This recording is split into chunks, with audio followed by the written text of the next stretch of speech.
All right, good morning, everybody. It is a Thursday morning.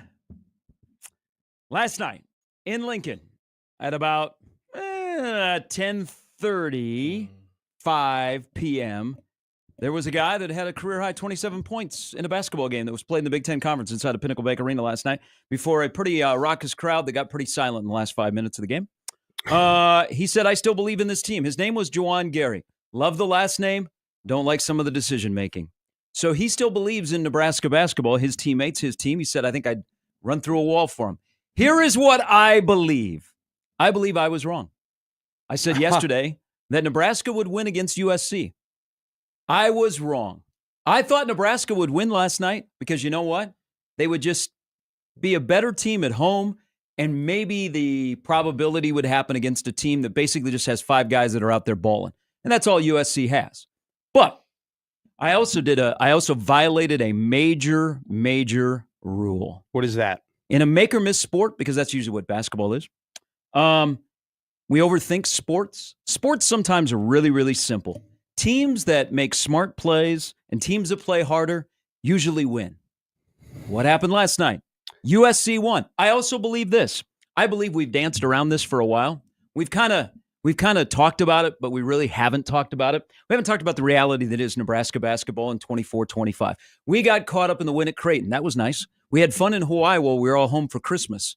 That was really, really fun. Remember those days? Remember UCLA? Remember Mick Cronin? But we've always had it kind of like on the surface of, okay, this team's got some issues. I've talked ad nauseum about poor basketball IQ. This team's inability, first of all, to have any athleticism, to make simple plays, to do the right thing, to have situational awareness, to know that when you're in the bonus, you know what, maybe the 3 is not the way to go, maybe to go to get the rim.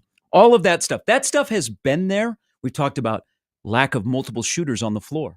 We've talked about the lack of aggressiveness of Bryce Williams. We talked about the up and down of Juwan Gary, where Juwan Gary takes a 3, airballs it, then he says, you know what, tonight I'm going to spend time at the rim. Okay. But then we went back and started shooting 3s.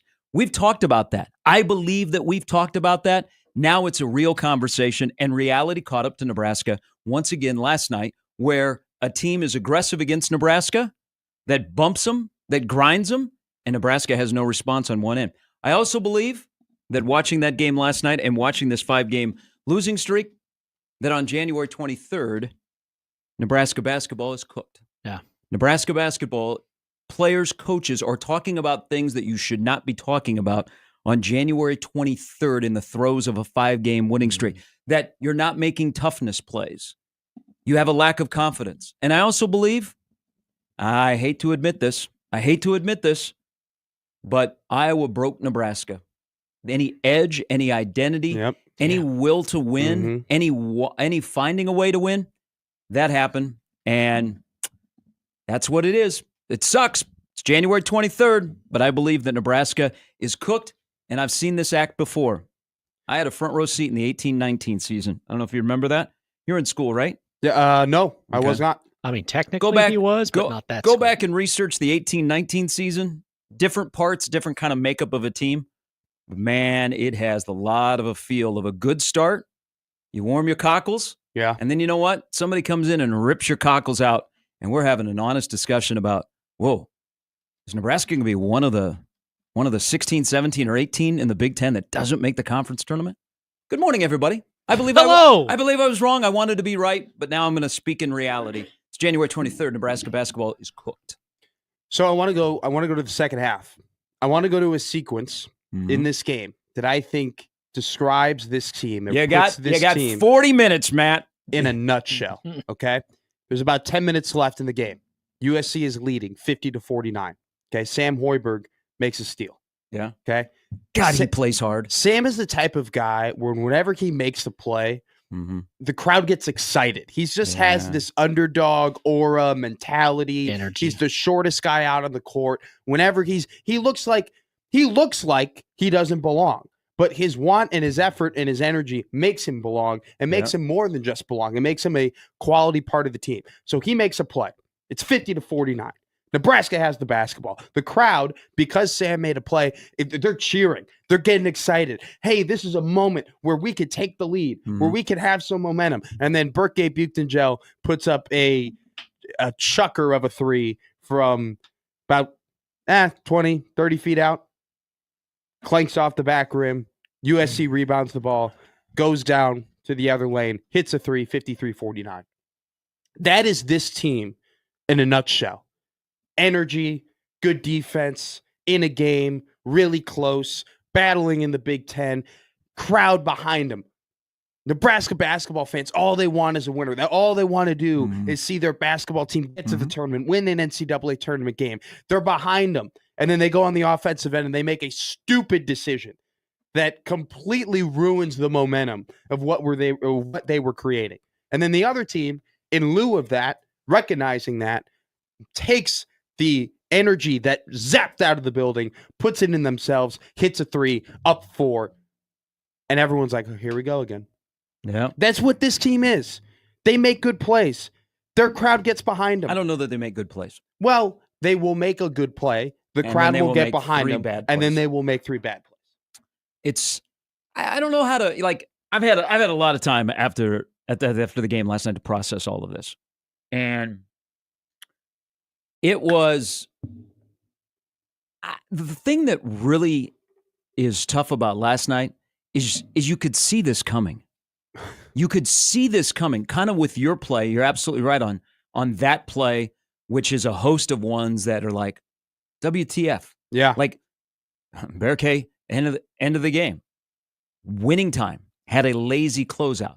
They're very lazy on closeouts. Like the one advantage Nebraska basketball had because some of the stuff that showed up again last night is not new.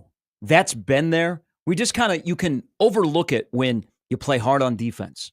Okay, you win 50-50 balls. You're the more physical team, and you're like, okay, you can muck up this game. But then when the game gets tight and you got to make decisions between the earlobes, you're like, whoa, Bryce, end of the game, love you, but maybe shouldn't have the basketball. But as the game unfolded, and again, USC, credit to them. Hey, they won the game last night. Yeah. They had better dudes, but all they are is 5 dudes out there balling. They don't run really a lot of sets. No. They try and out-athlete you. That's what Musselman has done. He did it at Arkansas, okay? They put dudes on the floor, and they try and beat you that way. And they had guys that, in typical Nebraska ball fashion, that hadn't been hitting threes, all of a sudden are draining threes. Yeah. But why in the hell at the end of a shot clock at the end of a game, are they given a cushion to shoot? Because you know what? The 3 that Claude hit at the top of the key, you've seen that before, right? Yeah, why isn't there a hand in his face? You've seen that before. So when the shot clock was winding down and it was that situation, I was like, I know what's going to happen. And people that were around me can tell you, yes, I did say this. I said he's going to make it. He's going to make it because that's what's happened. I've seen that before.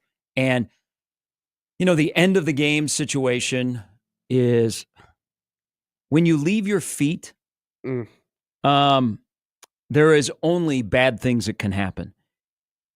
With 2.4 seconds to go, that kind of summed up. That was a good wrap on the night. And Nebraska gets what they deserve. They're not a very good team right now. And they're 12-7, 2-6. And instead of talking about going to the NCAA tournament, we're talking, hey, can I make it to Indianapolis? That just it. And then I did not like at all what I heard after the game. I mean, they're in a dark place. They are. You listen to Bryce Williams and Juwan Gary and Fred. They're in a dark place. Fred's saying that they have to go back to the team being a grimy, gritty team. Here's my question: Where did that leave? When did that disappear? Why did that just go into the abyss? And then when they were up 15 in Iowa City. And here's another thing too.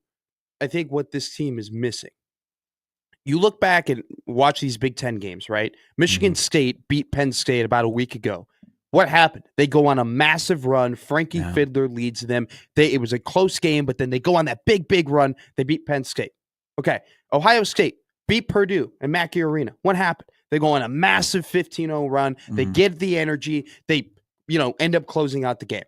Last night, right before Nebraska played Maryland, or Nebraska played USC, Northwestern played Indiana. Northwestern goes on that massive run. They can't miss. They turn that into a win against Indiana.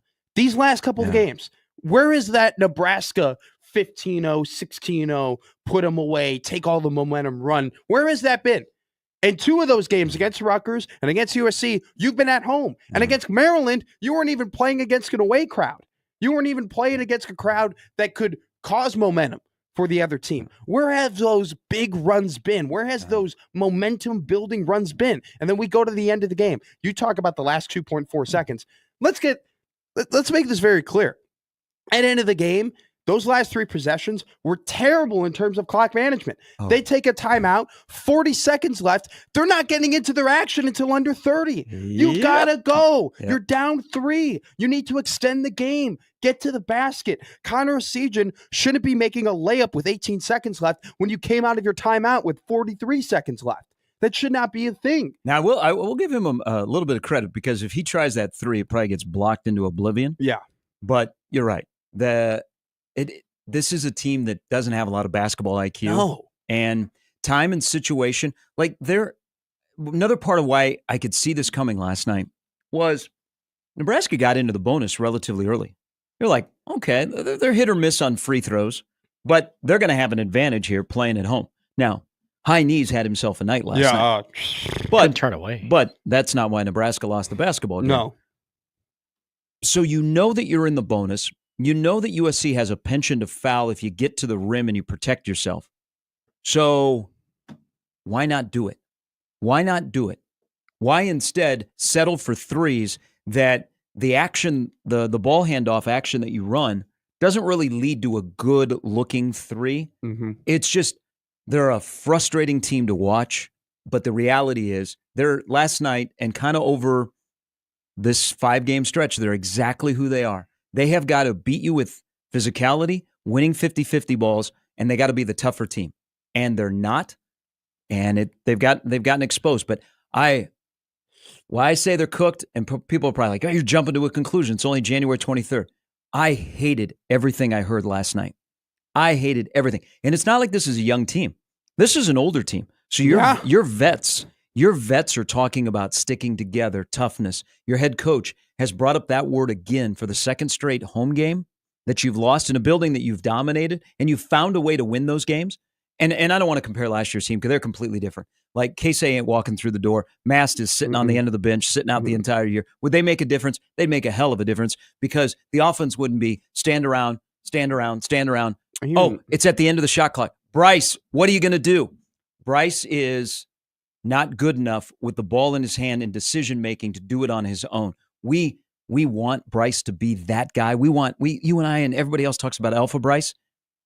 The problem with Bryce is, here's the reality. Bryce is not a good number 1. He's a great number 2.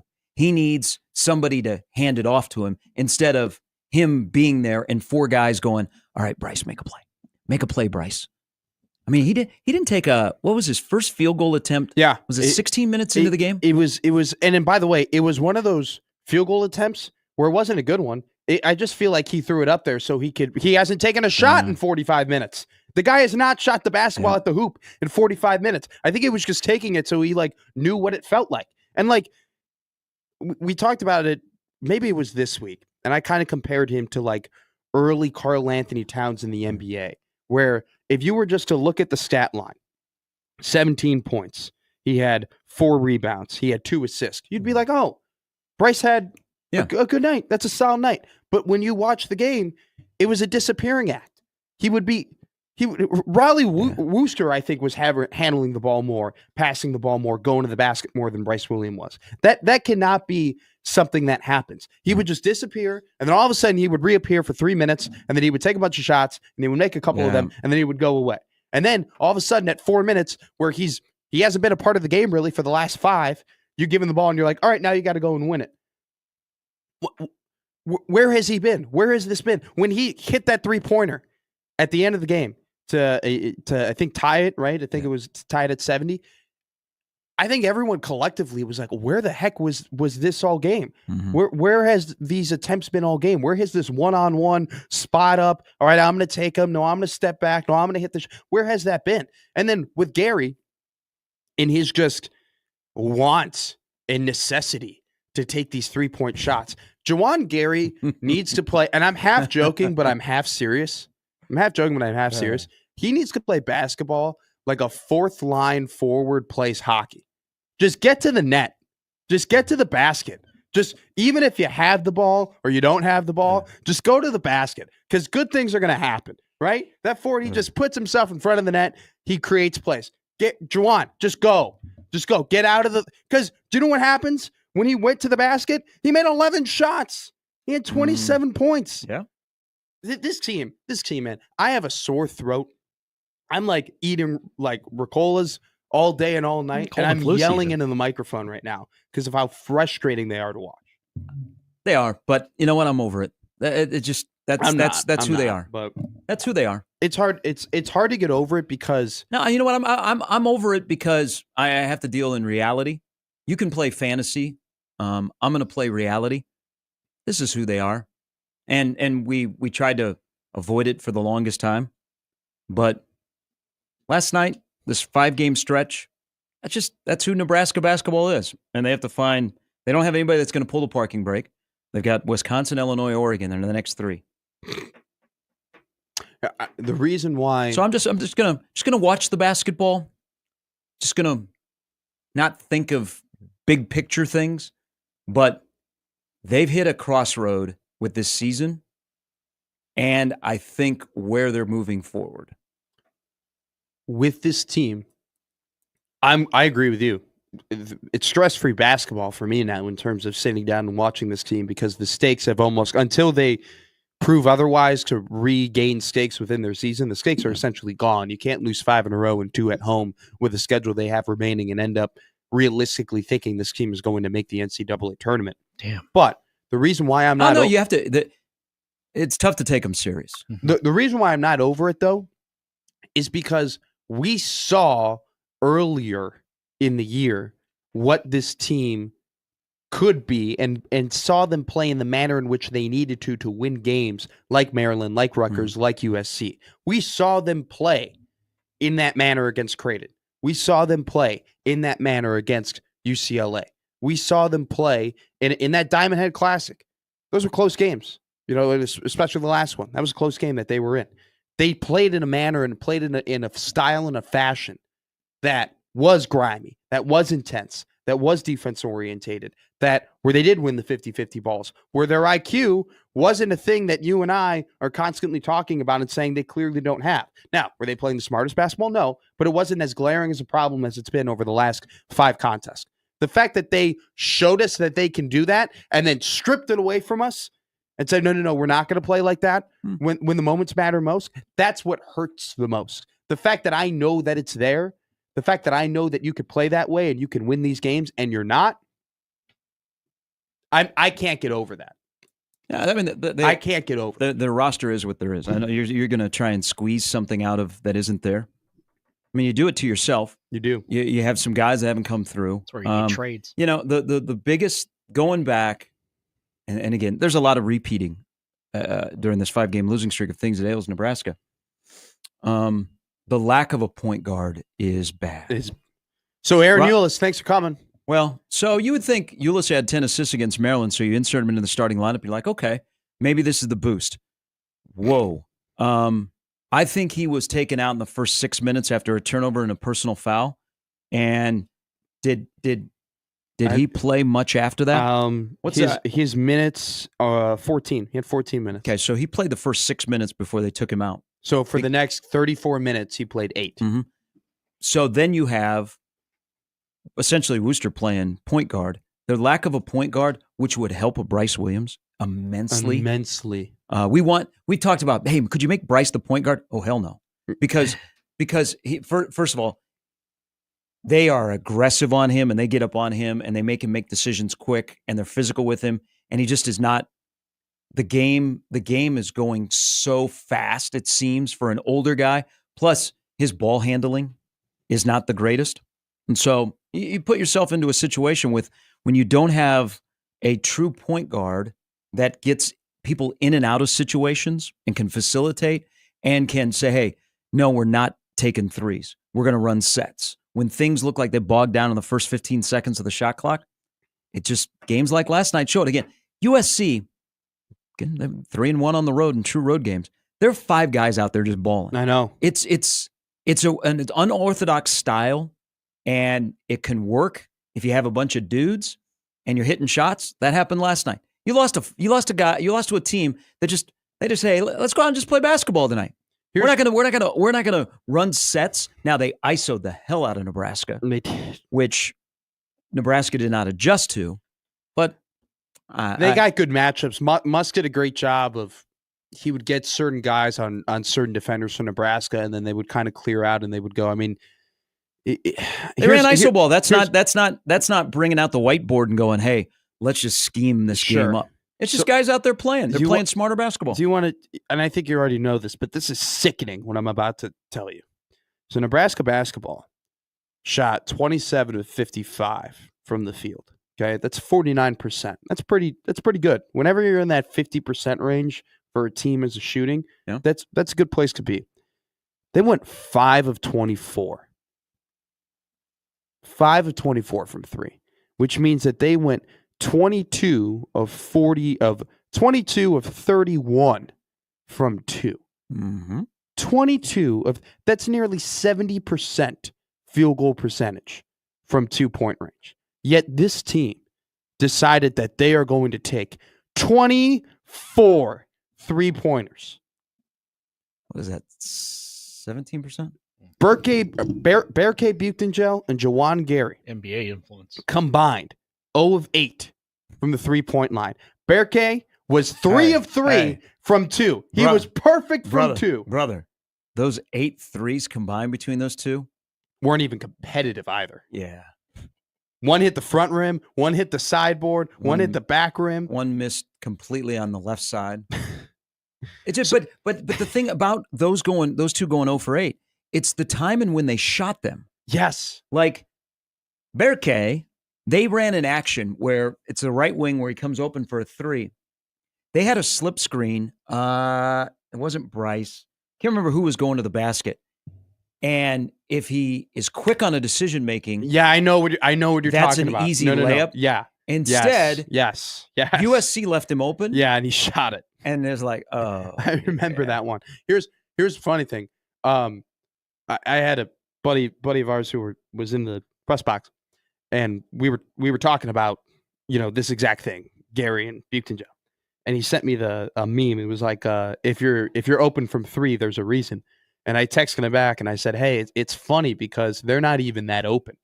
Like they're not even, they weren't even wide open. They were still guys who were doing moderate, like contest in their face, who were closing in on them decently. And Jawan shoots 3-pointers like I shoot them at the Y, meaning I've missed 5 in a row. So I go, this one's got to go in, right? Oh, I've missed 3 in a row. Well, I'm a 30% shooter. Oh, this fourth one, this one's got to go in. It's funny because you and I have talked about, like, it might be a detriment if he makes the first one or first 2, because then he thinks he's got it. Funny enough, we found out it doesn't matter whether or not he makes the first one or the second one. He's just going to take them anyway. Because, like Dion Waiter says, it's better to be 0 for 30 than 0 for 5, because if you're 0 for 5, that means you gave up. Hard team to watch right now. They're in a 5-game losing streak, and doesn't appear that it's going to get any better. Wisconsin on Sunday, Illinois at home next week, and then you go to Oregon. Those are your next 3 games. And I can't begin on Jawan because Jawan had 27 points. So maybe I'm being a little bit unfair. But still, when you go 11 for 14 from 2, but then you shot, like, those 5 threes, those are 5 possessions. We're talking about essentially I know they lost by 5, but it was essentially a 1-possession game. We're talking about 5 possessions where you could have gotten a better shot. I'm wondering with him because, they don't have shooters on the floor consistently. Like last year they had options.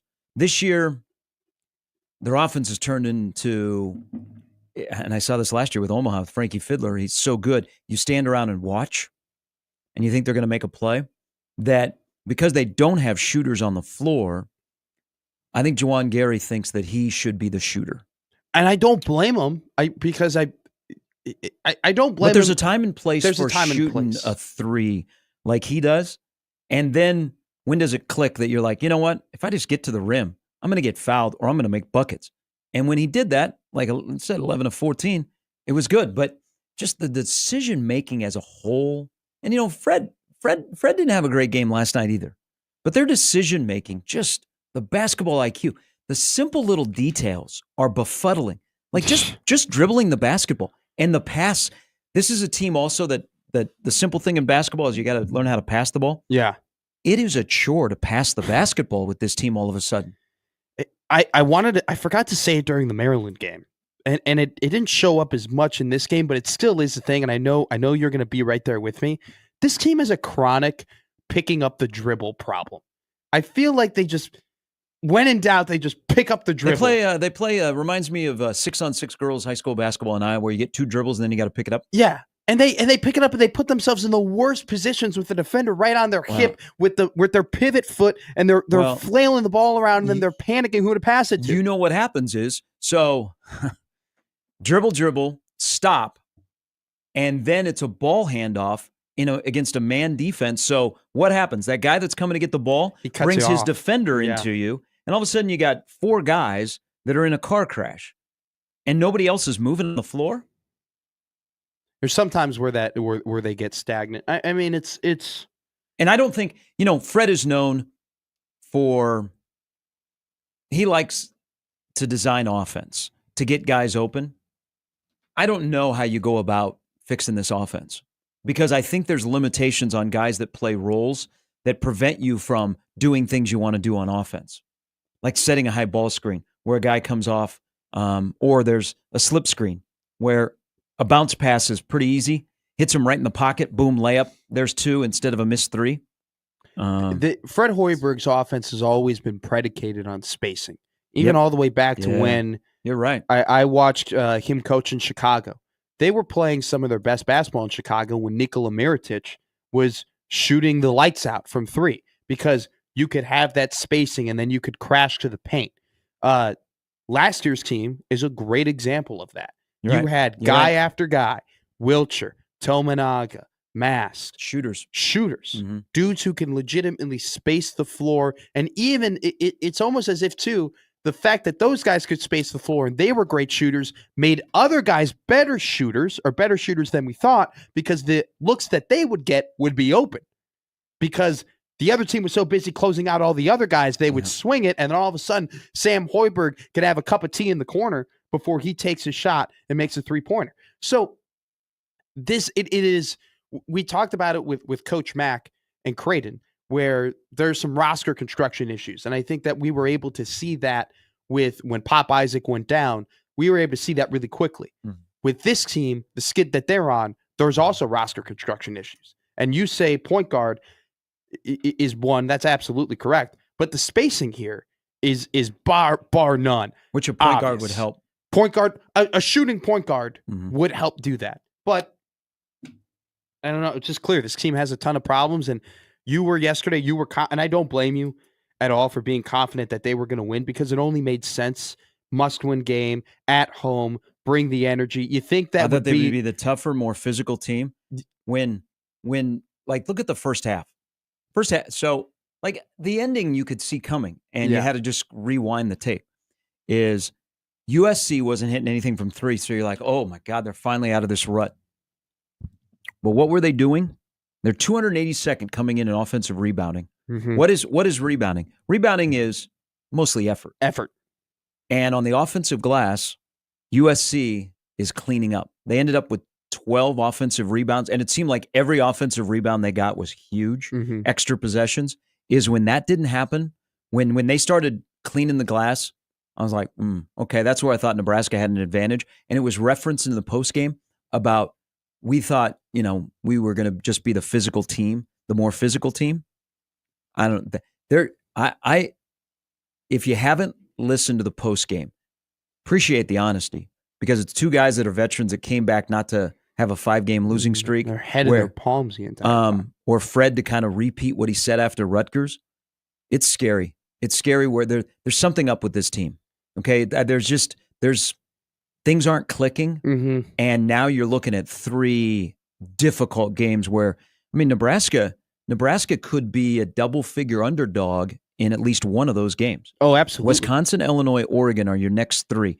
Let's say you don't get out of the slide. You're all of a sudden 2-9, and you might be thinking, wow, we're not going to make it to Indianapolis. And if that happens, then it's a much more aggressive conversation. So I want to go back real quick. I don't blame you at all for thinking that they were going to win that game. I honestly thought it was a sound take. Like I talked about, you got a good sports gut. That was your gut to think that this team would come out, home game, must win, be the tougher team, play with more energy, win it. It was the right thought. But I'll say this, it's like I was looking at it, and the reason why I wasn't more confident was just because there were the issues of we don't have shooters, and you don't have the point guard, and who's the second guy, and who's the alpha, and then do you even have the alpha? And I think yesterday, minus Jawan having 27 points, so there's your second guy, because he had 27 points. So there's the guy who's supposed to be number 2. There's him performing. But your alpha wasn't there. Your point guard, non-existent. Shooting, forget about it. You got one guy. And you can't even get him that quality of a look. Yeah, the other thing. You can't even get a Siege in a quality look. Hey, the other thing we danced around here that also is part of last night. So all the offensive things have been here for a while. Nebraska's made their hay on defense because they work harder and they're smarter and guys miss shots.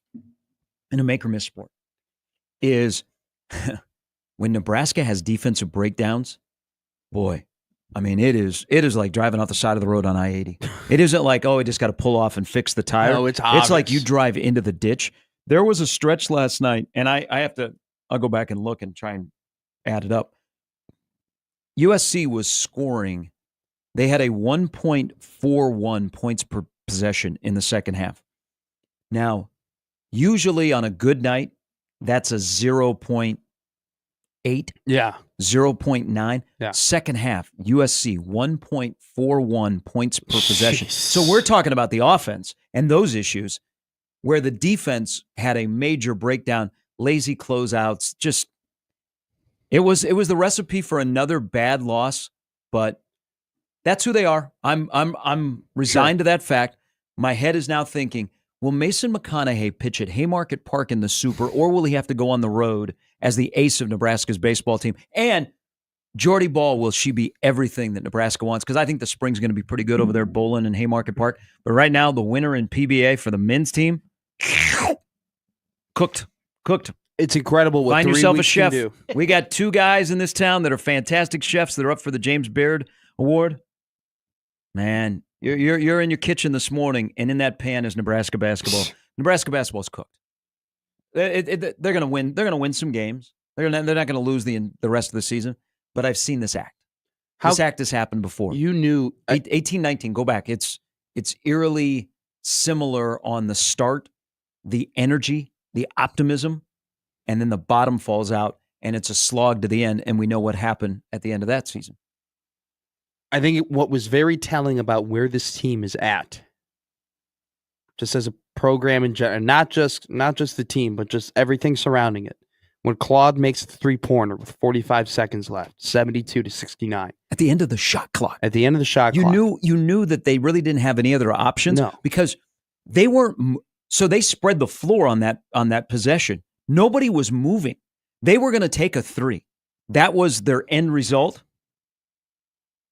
Were you and I and everybody else that was in the building or watching on TV the only ones that knew that? Yeah. And then it's like I was referencing earlier.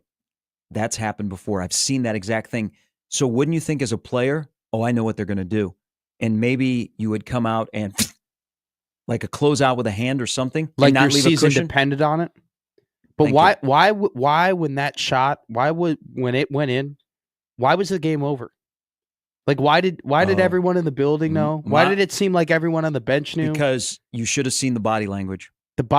I saw it on the TV, and I can only imagine what it was like in the building. Yep. It looked disgusting on TV. There was no one in that huddle being like clapping, being like, "Come on, guys, we have 40 seconds left. We have about 4 possessions to stretch this out to come back to win this game." I like that observation because this is what I thought is. There were guys on the floor last night that thought just because they're at PBA, they're going to win. Instead of going, we got to go take this. We got to go take it. They kind of expected at the end that Bryce was going to bail them out and there was going to be a hero. And there wasn't. Well, and that's, I mean, we're January 23rd. Again, this is not a young team. This is an older team. Guys might not be the best of the best in the Big Ten, but they have played a lot of basketball. And things that are happening now, they can't happen. If you're telling me, hey, that kid that's only his 19th game is in college basketball, I'm like, okay, it's a learning curve. But when you're telling me you have two veterans that came back not to have this stuff happen, or other guys that have played quite a amount of minutes, it's rough. It's rough. You get what you deserve, and they've lost 5 in a row, and I think they're lost. I don't think there's answers. I think that when there are major problems within the mentality of the team that's outside of the court, you can tell it when it shows itself on the court. Yeah. I think it's showing itself on the court that there's some sort of confidence problem, mentality problem. There's something, you alluded to it. I'm right there with you. There's something in the water. There's something there that when they blew that lead to Iowa, and it's so crazy. Yeah. It's so crazy to think, but this is sports. Seasons come down to small, peculiar, particular, isolated moments. That 10-minute moment, that 10-minute sequence of blowing that lead, then coming back heroically and forcing it to overtime, and then getting run off the court in the last 5 minutes, that did something to them that I don't think we anticipated. Think they lost their edge? It had, I don't know what happened, but it had a profound effect that cascaded this season that has it circling down the drain. All right, coming up in about 2 hours, Steve Sipple will stop by. Mike Gabinet, head hockey coach at Omaha. This is a huge weekend at Baxter Arena for Omaha hockey tonight. Omaha men's basketball plays for the top spot in the Summit League against St. Thomas. And then this weekend, St. Cloud is in town, nationally ranked St. Cloud, and Omaha is on a roll. So Gabs will join us coming up at 9:25. Brian Edwards at 9:45. He's got a thought or two on the two little football games that are going to go on this weekend between the Commanders and the Eagles. By the way, there is just, I think if I was a Washington fan and you've made it to this point, there is an emptiness with your nickname. Oh, yeah. It just feels like an emptiness that you're back in a place where you've been before, but you're the Commanders. And then, of course, the Chiefs and the Bills, which there is not much separation between those two teams. We'll talk about that. A lot of people have responses and emotions and reaction to what happened last night at PBA moving forward. We will dive into that as we roll till 10. It's Gary and Matt with Jimmy on 1620 The Zone.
Wow, this was supposed to be a good morning.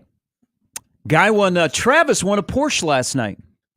Okay, so did you see that? I need someone I to did. It's the highlight of the evening. Oh, and a student. I don't know how much money he won, but a student hit a shot at half court at halftime. So, and the F&BO Dash for Cash was also successful. Mm-hmm. So, all three of the big money making. By the way, when they do a Dash for Cash, a half court shot, and the putt for a Porsche, that's a big game. We need to bring energy to PBA. We're bringing out all the stops for the Huskers to get a win. That's how you know. I need to know. Can we get Matt to play? I need a Matt. I'd go. What? Any one of the games? We should get you to play. I could do the half-court shot. I could do the Dash for Cash. Yeah, I could go for to sure that. do the Dash for Cash. Be your cheering section. When I need a mathematician to do a math. I'm out. On what are the chances that all three of those things happen all at once? That's incredible. I don't know. I thought when the guy's name was Travis, hit the golf shot, length of the floor for the Porsche. I thought this is Nebraska's night, and then I immediately thought, man, what is the sales tax on that? Okay, so they said it on the air. They said it on the air. I think it was Norris or Sean Morris, who was like, yeah, nice IRS tax form there. There's some to that. Okay. So USC had people still drive Porsches? I think Porsche would be a tough one to have in Nebraska because you can only drive it like 6 months a year. I only see Cybertrucks. So he's a pretty good. Sean Morris is pretty good color commentator in my opinion. Like I think he knows what he's talking about. But like he had one of the most out of pocket comments that I've heard. So this number 32, Sladgert. He was the guy with the mustache with the little weird. Who hit threes? Who had not hit threes all year? So he plays for the other team. What, another day in Nebraska basketball. So this kid is has played 75 minutes all year, okay? He's in a big moment for his team. He's playing 9 minutes in this game. He's made some big shots. He's contributing. And what does Morris say? He's like, this guy looks like he's running late to his intro to sociology class. I'm like, what an insult. Like, that's not even a backhanded compliment. You just said that this guy looks completely unathletic and like he doesn't deserve to be, or doesn't look like he deserves to be on the floor. Yet he's got 9 points. He's got more. I mean, it was a little something. It was a little ridiculous. Because the threes that USC hit, I don't know what it looked like on TV, but it looked like they were in slow motion. Like it wasn't like bang, like drill a shot. They were like slow motion threes. I know exactly what you're talking about. Like a about. lot of the threes that USC hit last night wasn't like they were clean and they just went through the bucket. They would rattle in the rim and fall. Yeah, they'd really rub it in your face, They'd really tease you a bit, like, oh, I'm gonna get out through the bucket. James writes into the Equitable Bank inbox where they take banking personally. Maybe Fred should copy what John Cook does in playing a stronger non-con schedule, get ready for the Big Ten. This will come up a lot because of, Nebraska put together a non-con schedule that gave them a couple of challenges, but were built to pick up wins, which helped you until you got to last night, where now you're going to have to go on the road and you're going to have to find 2 wins on the road that make up for 2 winnable games at home in Rutgers and USC a week apart. So you said something there, real nonchalant. You're like, well, that's a conversation we're going to have. I think if this skid continues, there's a lot of conversation. Well, the skid that we're going to have to continue to have. Whether wherever this year was going or will go, you have to have a conversation if you start thinking about next year and constructing this roster, because you can start picking off guys that will not be here, and you're like, what is this going to look like next year? Right now on this, okay, good question here. Because you're 2 guys that essentially at the end of the game were your guys to win it. They'll both be gone. So next year, Nebraska. We're having this conversation on January 23rd. But okay. Next year, Nebraska basketball's team, right? Is their number 1 option currently on their roster? No way. Well, Rink Mast will be one of the options. Sure, so kind of yes. Kind of yes. Okay, I did forget about that. The second option. You do. Now, Asijan. So Asijan all of a sudden is starting to hit threes again, but Nebraska's not winning. And I'm I don't know how I feel about him. I think he's one of the rare guys on the floor. The decision making's not bad. Yeah. At the same time, though, there definitely is.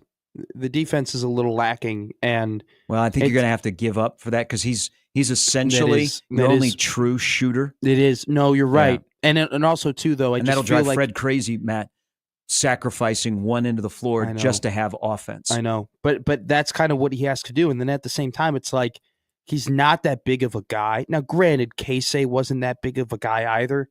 But Casey had this just special ability to make those just fading away, turnaround 3-pointers. He's not at that level.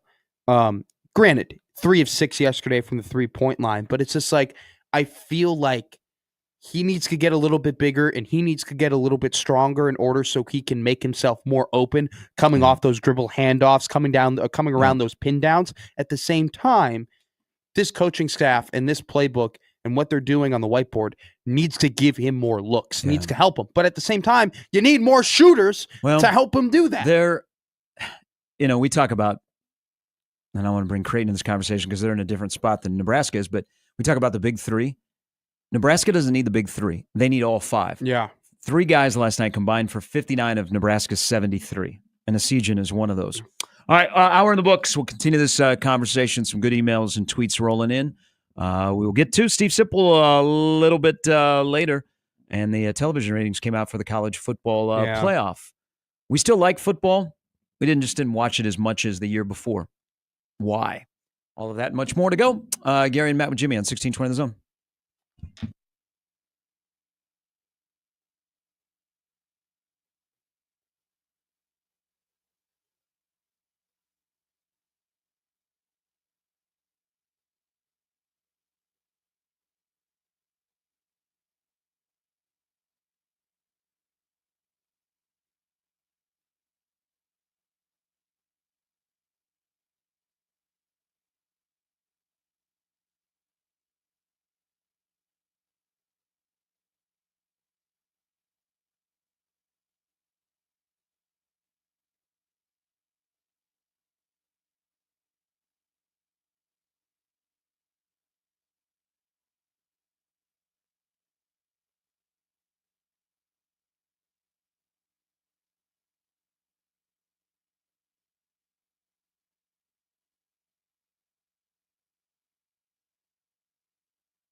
I want to mention, usually we have Sarah Baker Hansen on this Thursday, and she's got her big thing about the best steakhouses and best steak. Yeah. I'm excited. We're working on that. She will be back with us on Thursday. Okay. So next Thursday, Sarah will return, and we can't wait for that.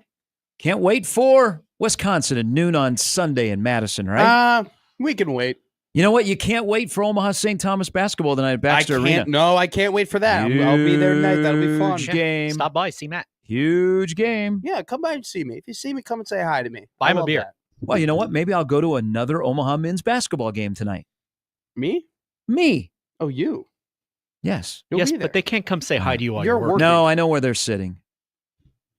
You're working. Oh, you know where I'm sitting? Yes. I don't know where I'm sitting tonight. I've been informed where y'all are sitting. Yeah, you've been informed more so than I have. You're going to be his cheering section. I love this. Paint the Hope chest for a and big everything. crowd. It should be a great game. It should be a great game. So, just a little bit of a difference here.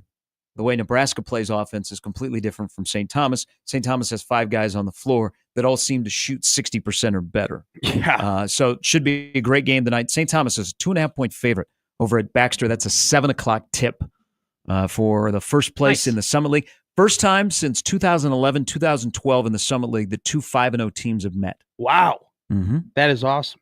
It's Okay. going to be, let me tell you something right now. St. Thomas, 40% from three-point land. They're averaging 11 made threes a game. I mean, this is a team that they like to throw it up there. 4 guys averaging double digits heading into this one. I am acutely aware of that. No, I'm telling the people. I know that you are I aware. thought you were saying, don't take Omaha.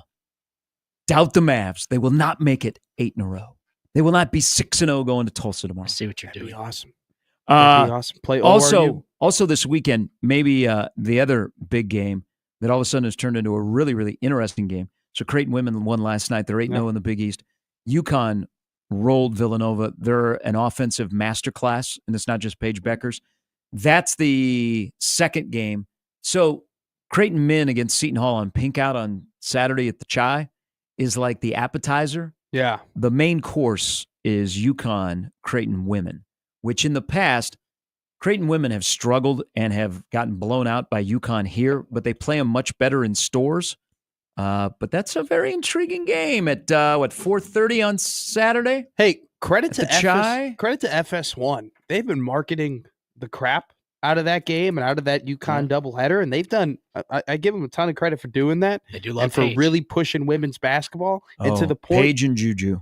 and to the point where it's always every Big East game that you're watching. We were watching St. John's versus Xavier. That was coming up constantly. I'm excited for that. That's going to be something that I'm going to turn on and we're going to watch. I may go, I may not go. We got to see. I would go if it was in my living room, I don't know. for sure. We got to see. The game? Oh, Actually, yeah. They're playing the game Yeah, in your basketball living room? court. Yeah, I'd be like, it's great. How big is your living room? Yeah. Not that big, so it's not going to okay. happen. I was about to say. I'll be watching on TV. Well, is St. John's the opposite of most teams? Like St. John's can't throw the ball in the Hudson from 3, but boy, when they want to play defense, they're filthy. Man, they are scary defensively. They're in first place in the Big East. Not bad. Did you? Yeah, I mean, it was Walter Berry, Mark Jackson. The last time that St. John's has gotten off to this kind of start. It was a heck of a comeback too. I mean, Walter they were Berry, down Spurs and out legend. for a lot of that game, and they battled and they battled. They got to overtime. Xavier would not go away in that game, but they kept to it. Credit to him. Credit to Patino. All right, we start the hour with our good friend Dave down in SWFLA. Good morning. Good morning. How you doing? Cold down here. Yeah, it is. It's a little bit nipply outside. Yeah, it's 40 right now. One of my buddies, Coach Brown, lives up in Panama, and he's dealing with about 7.5 inches of snow. So we ain't got it too bad down here. No. Are the have you seen many geckos that are falling out of the trees? No, we don't have that here. We got the iguanas, but not quite like maybe what you're used to down a little bit south or more south than here. Yeah, it is cold. Like people don't understand that. Like even 50 degrees in that part of Florida is cold because the wind's coming off the water. Yeah. Yes, the Gulf of America. It's raining, so it's not just cold. It's a damp cold. Ugh. Yes. So my question is about the state of Nebraska athletics as a whole. Whoa. In professional sports, and I'll use the Cowboys and the Redskins model, maybe even the Bears, Matt. Yeah. Bad ownership. Okay. Now, I know college athletics don't I have know. bad, but you make an ownership change, a GM change, everything in Washington, look at them. Nebraska's been through a slew of coaches in football, basketball. I mean, you maybe throw baseball in there, whatever. Nobody seems to be able to change it. Is the problem bigger than just coaches?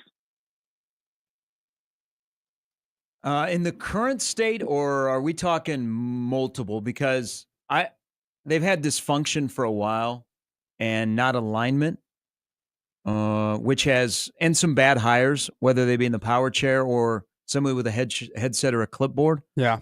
Are you talking like right now, like around Fred? Well, obviously last night was very disappointing. I mean, we've been this route, let's face it, in football and basketball. They reel you in. We were 4-1, 4-0 in football. Basketball was whatever they were until they got in the Big Ten conference play. Now they're 2-7.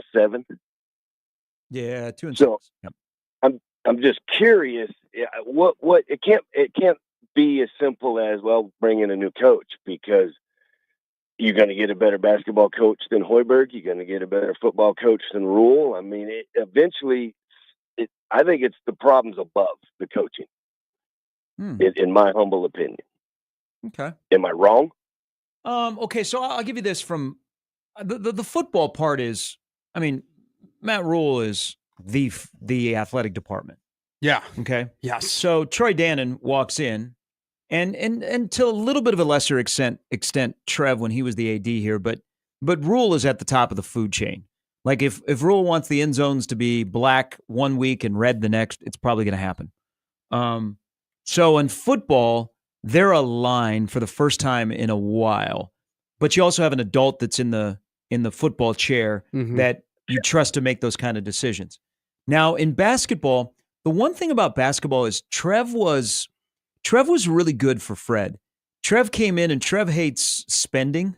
And Nebraska basketball early in Fred's tenure, they were spending like a drunken sailor. Yeah. I mean, there were things that they were spending money on, or that they could have cut back, and they did.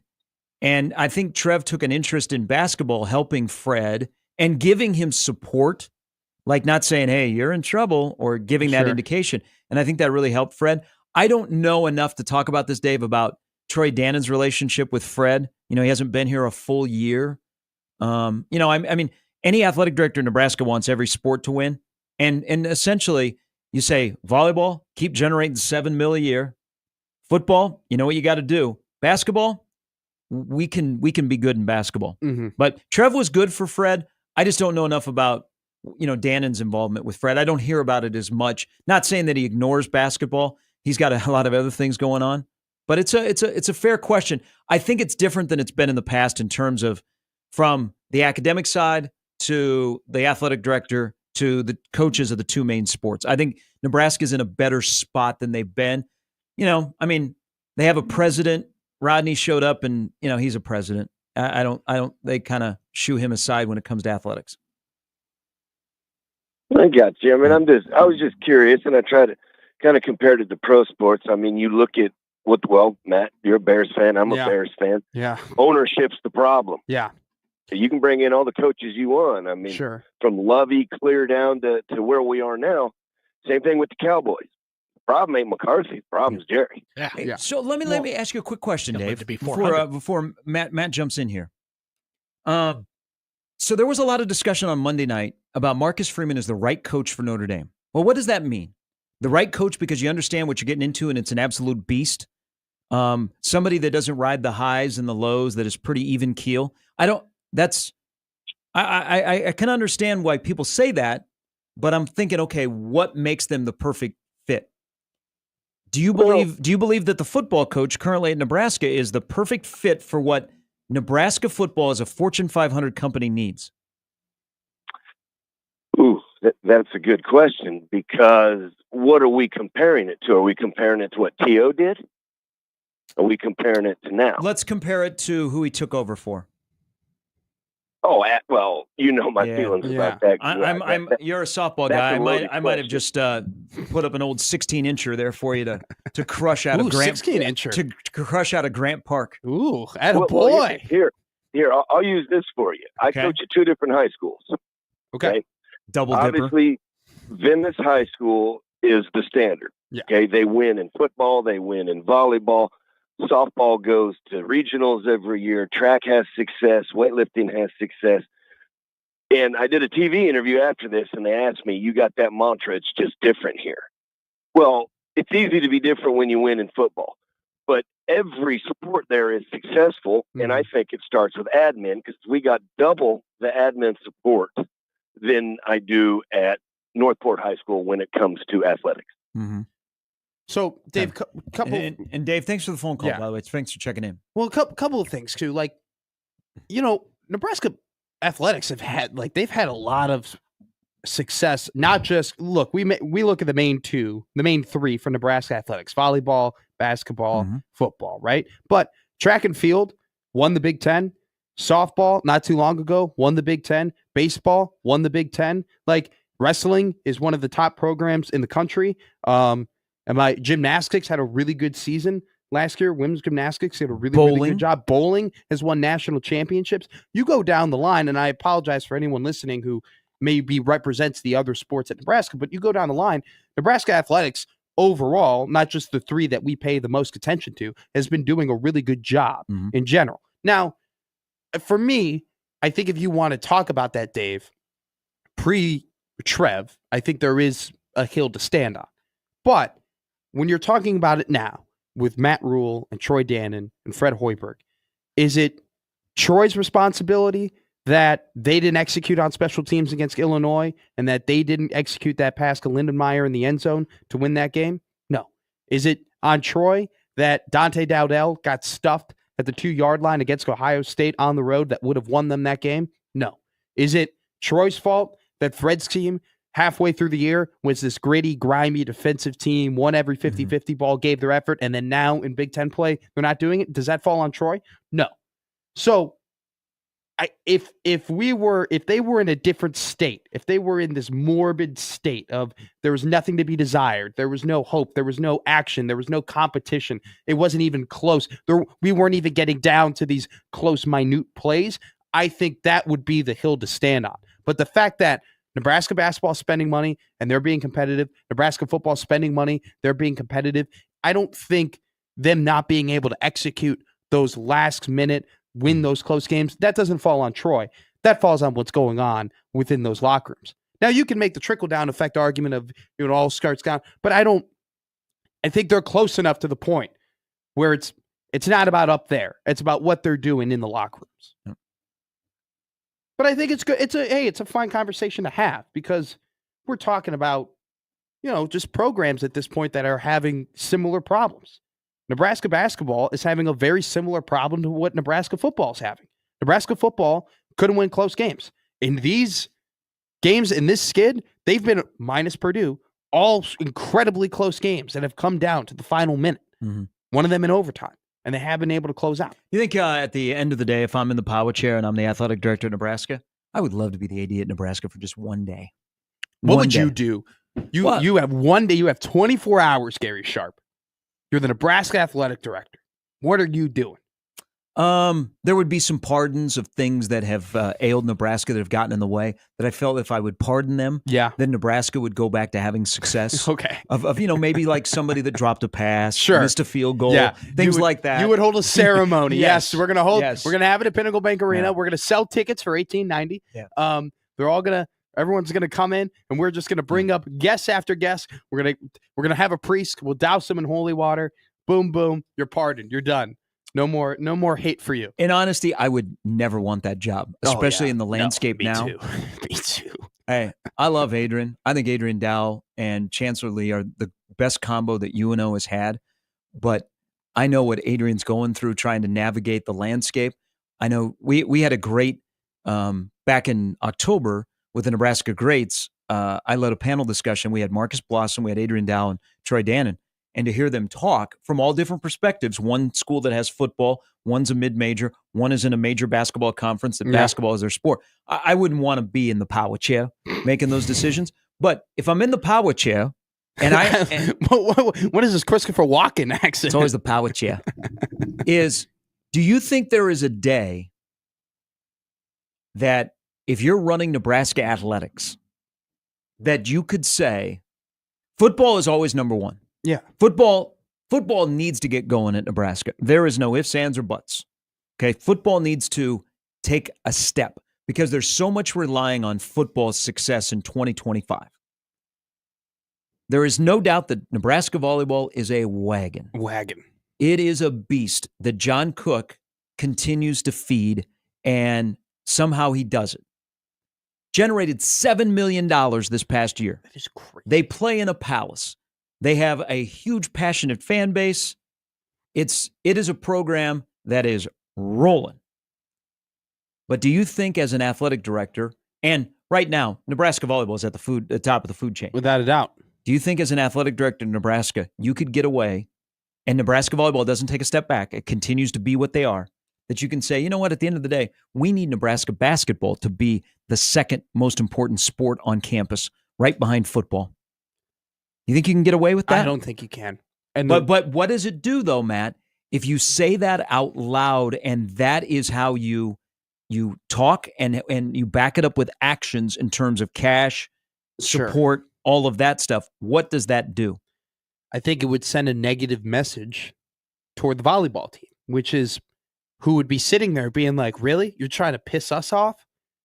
With all the turmoil and trials and tribulations that you have gone through with your other sports, okay, which a lot of them have been ugly.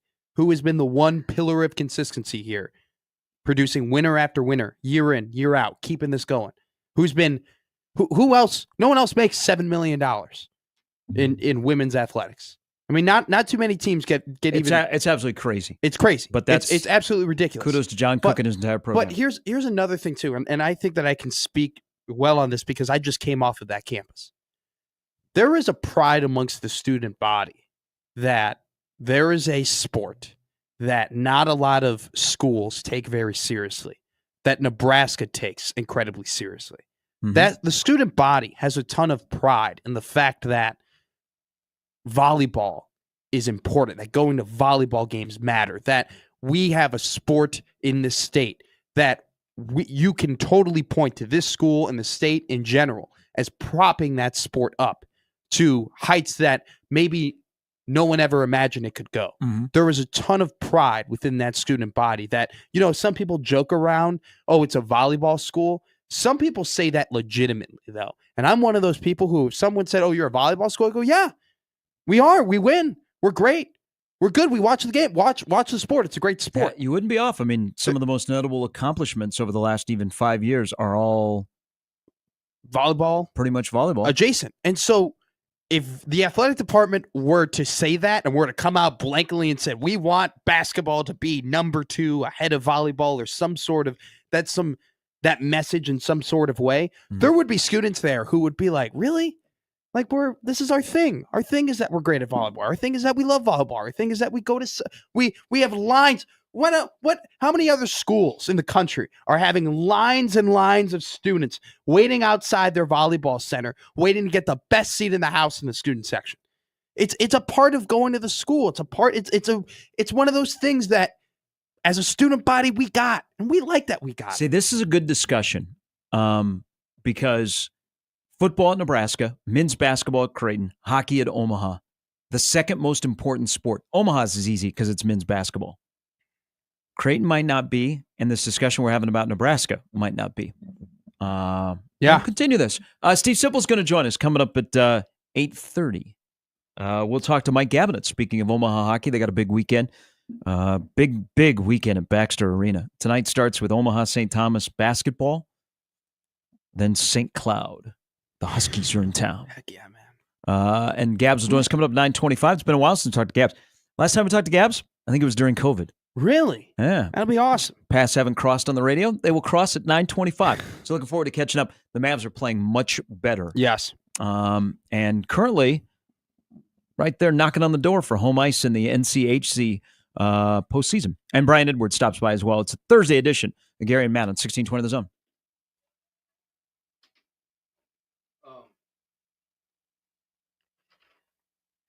Underdog is the best place to cash in on all your takes during the playoffs. Which players are going off and which ones are ice cold? With over 5 million happy players and $2 million won, Underdog makes it fun and easy to cash in on all your favorite athletes' performances. With their pick'em game, you can win up to 1,000 times your money just by choosing higher or lower on player stats like yards, touchdowns, interceptions. You get the idea. Underdog is the only pick'em platform that puts the power to cash out in your hands. Now you can either keep riding with your entry or tap the Win Now button to cash out whenever you want. And every dog deserves a second chance. With Underdog Rescues, you can get your money back and receive a promo if an early injury causes your entry to lose. This week on Underdog, I'm looking at the NFL playoffs. It is Championship Sunday, and I'm looking at some college basketball because, well, it always comes through when you need it to. Underdog is the best place to play Pick'em. Download the app, sign up with promo code ZONE, and deposit now to get up to $1,000 in bonus cash instantly. That's promo code ZONE. Must be 19 plus in Nebraska and present in a state where Underdog Fantasy operates. Terms apply. Concerned with your play, call 1-800-GAMBLER or visit ncpgambling.org.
I didn't know this song was about the Cowboys. This is a great song for what we've been talking about. This is incredible. Who are you guys going to hire? Schottenheimer? Oh, can we hire Marty? I know he's no longer with us, but that's basically where I'm at. What is the temperature over? I know. First off, I believe it's in the 20s there. No, the temperature for Brian 7 degrees Schottenheimer. outside. Brian Schottenheimer. Like, dude, you guys like him? Are you a fan of like Cowboys fans? Do they like Brian? It's a good thing we have a dump button. Okay, fair enough. Why was yesterday such a big NFL news day? It was just out of nowhere. Jacksonville showed how dysfunctional they are by not getting Liam Cohen, who stayed with Tampa Bay, and then firing a GM who everybody's like, why are you guys keeping him after firing Doug Peterson? Who runs a worse company, Tony Khan and AEW or Shad Khan and Jacksonville Jaguars? That's a legitimate conversation. I mean, they both do a terrible job running the one multi-million company that they both run. They're not so dysfunctional in Jacksonville. To not dodge Matt's question, because it was a fair question he asked me, it sucks. Yeah, it does. Yeah. You wish you were me, weren't you? I mean, you are 22 and can eat whatever you want. Did you see him? Did you see him yesterday? Yes, I did. Did you see him in that Bears, in that quarter zip with that, then he had the nice little patch right there. You see him? Oh, Pants you know were what? Off. I love that Detroit is bitter. I love that there are fans who are mad. I love that there are reporters, people who report on the team who are like, this is weird. The bodies are warm. Why is he so happy? It's His a business. team just lost. He got paid. Oh my God, I love it. I love it. Despite your dysfunction, you were able to get somebody. And a good somebody. And to get somebody who wanted you. Like Ben Johnson wanted the Bears from the start, and you were able to reel him in. Credit my maybe things are turning around. Credit my former employer. They had on the whole lot. Kevin Warren, Ryan Poles, Ben Johnson were all on the ESPN radio, and they were. I was talking about KLIN. They were like, damn, hammering them with questions. And there were two things that came out. They asked Ben Johnson. They go, "Would you have taken this job last year?" He goes, "No, I wouldn't." So that put that. I did hear that clip. And then Ryan Poles just came out and said, "Yeah, in preparation for games, it seemed like Caleb Williams was skipping steps." I'm like, "Oh, that's great to hear." That my young rookie quarterback in preparation for football games wasn't doing exactly everything they needed to do, whether it was his fault or the coaching staff's fault. That's great to know that he was just being set up for success week after week. We'll see. Ben Johnson gets Caleb Williams fired, or Caleb Williams gets Ben Johnson fired. Because you hired him with Caleb Williams in mind. Yes. But I want you also to know something. I want you also to recognize that there was another thing that happened yesterday in that division. KOC's extension. Yes, I was about to say. And his extension aligns with J.J. McCarthy and Justin Jefferson's contracts. Ooh. That's good insight from you, Gary. That's putting 2 and 2 together. Gary mathematician. Regular Paul Allen. Tennessee Titans going to take Travis Hunter. That would be kind of interesting. Everybody generational talent. I'm calling it now. Everybody doing nice things. So good. I just saw this because it jumped onto my timeline. A lot of the discussion this morning has been about that thing that happened at PBA last night. Congratulations, Travis. Won the Porsche. Ant Wright, who it's Ant Wright on Twitter, is just covers the Big Ten, but he loves basketball, does a lot of breakdowns and stuff. So he just put out his updated Big Ten net rankings. Jeez. Nebraska has dropped 6 since last night. They're still at 57. That's high. It's in top 58. All right. Now, but I think we're shrinking the amount of teams that you feel comfortable getting into the NCAA tournament out of the Big Ten. Yeah. Indiana took a massive hit last night. Yeah, shout out you, Matt. I watched that game and thought of you. We get one Ty Berry game a year. How does Northwestern win 5 in a row against IU? You get one tie. By the way, IU, like everyone talks about, like the big bad wolf Indiana University used to be. I've never lost to Indiana in basketball. My team's just beat. That's true. You got to watch Indiana Blue Chips to see what they once were. I own Indiana, just like I own the Pfizer Forum. I own Indiana. Oh, and I own Purdue. Explain how you own the Pfizer Forum. Because I've never lost there. I've never lost. Every time I've been to the Pfizer Forum, never lost. Every time I go in there, the team I root for wins. Okay. Minus game 1 of the Take that 20. Didn't you go to a Chicago Wolves Milwaukee Admiral game back in the day? No. When they were playing in that building? Man, Wolves games were the best. They play at the Mecca Used to now. be. Used to be whatever the they best. Yeah, I haven't been there they in did. forever. That- That was a good point. I haven't been there since I was 10. When I was 10, it was great. All right, speaking of the Porsche, so last night at PBA, a guy named Travis won a Porsche, and I immediately thought, what is the sales tax going to be like on that? So I'd like to have a sports car, California emissions. but I in this technically- part of the country, it's going to sit in the garage for a while. I don't want salt Right. on it. So Terry, who is a car guy, he said, hi, guys. Hi, Terry. Hey, Terry. He goes, I drive my Porsche Cayman in the winter. I slap a set of Blizzak snow tires on, and she goes great on ice and snow. That, and she becomes a snowplow. You know you're a car guy when you refer to your car as a female. Yes. What's your car's name? I just drive it. Oh, mine's Velma. Nice. She was a hip lady. So for Terry, my question. Yeah, exactly. We love Scooby-Doo. Like, Scooby-Doo is a big part of the McMaster house. Hey, Scoobs, now let's get out of here. You call your vehicle Velma? Velma. Is Esther not available? No. It's a good name. Bernice? No. Velma. Velma? Velma's a nice That's an name. interesting car name. It's a Velma. Terry, I have B. a question Arthur? for Terry, and I know that struggling we'll to get up an email the back. hill. You go, come on, I Velma. wonder- Come on, Velma. This- Come on, Velma. Come on, stick it. Come on, Velma. Just get into gear. This got really weird. Really quickly. Time to roll over and go to sleep. I don't know that I've ever met somebody that called their vehicle Velma. It was my dad named it. So dad named it Velma, Now it makes sense. Yeah. and I actually was hoping continue it to- would have been you because I like Velma. It's we nice. had a big Ford Explorer, like a 8-seater, massive thing. Like it was a truck. It was a truck, but it wasn't like a Truck. they didn't have a truck bed. Like it wasn't a pickup, but it was like a truck basically.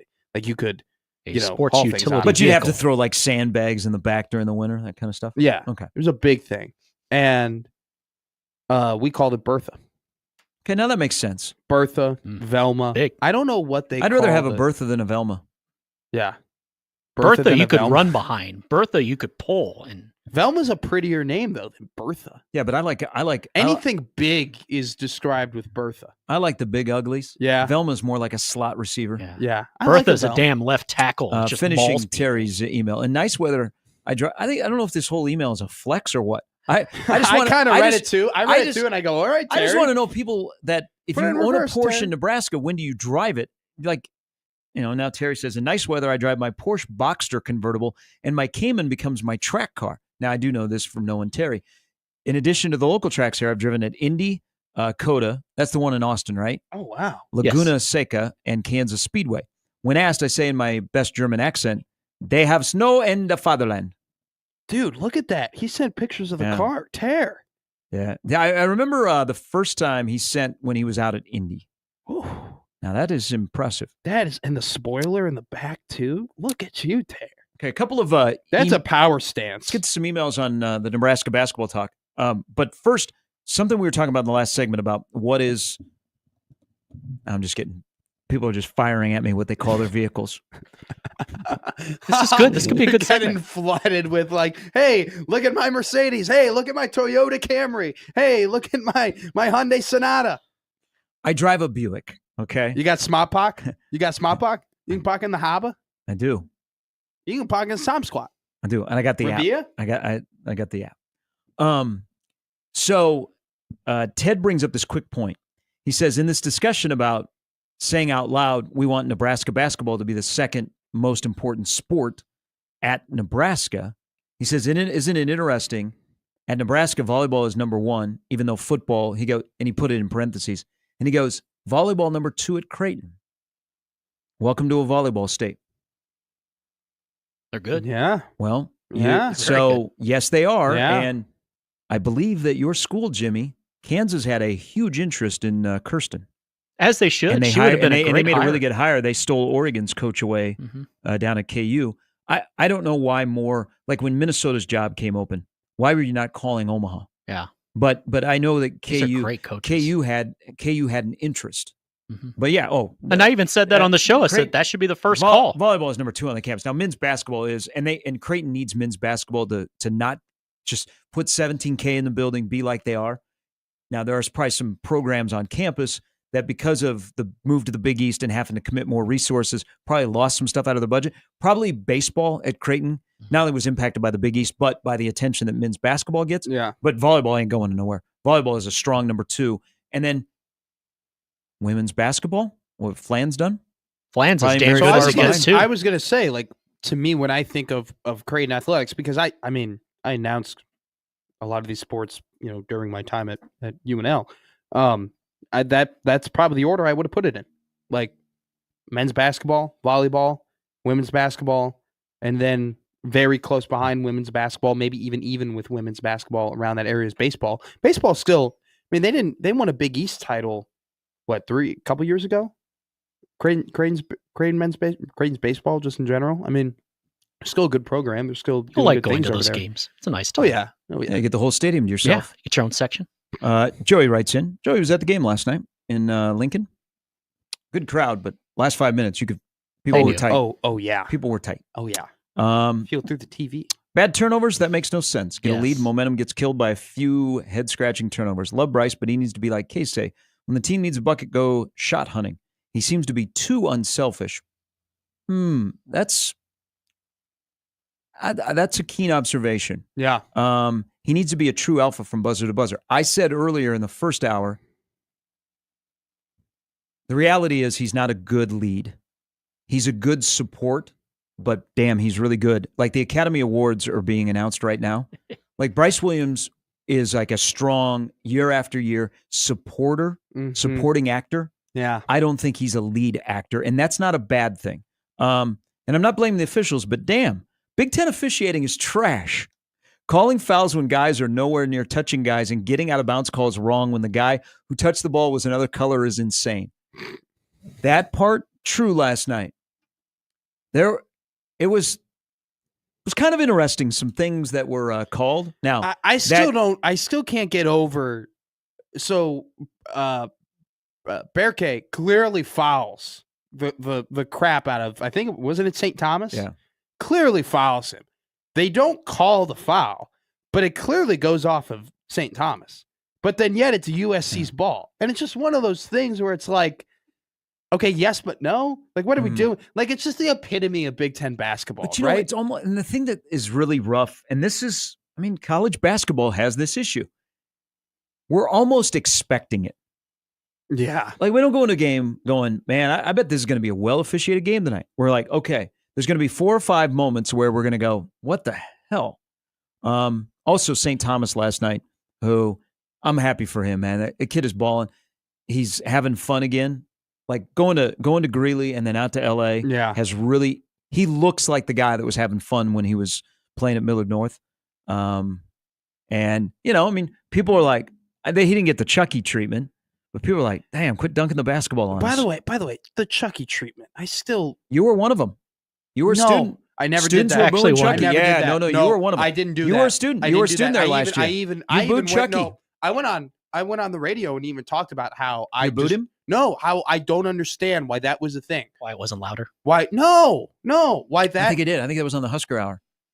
His partner tried to say, no, you know, this is not, and you're like, no, I booed louder. No, I booed that's louder. not true. I When don't Nebraska was understand. coming back why from were 17 we booing down? a kid who came from the home state, who went off to a great opportunity to go and play Power 5 basketball? Because y'all an idiot.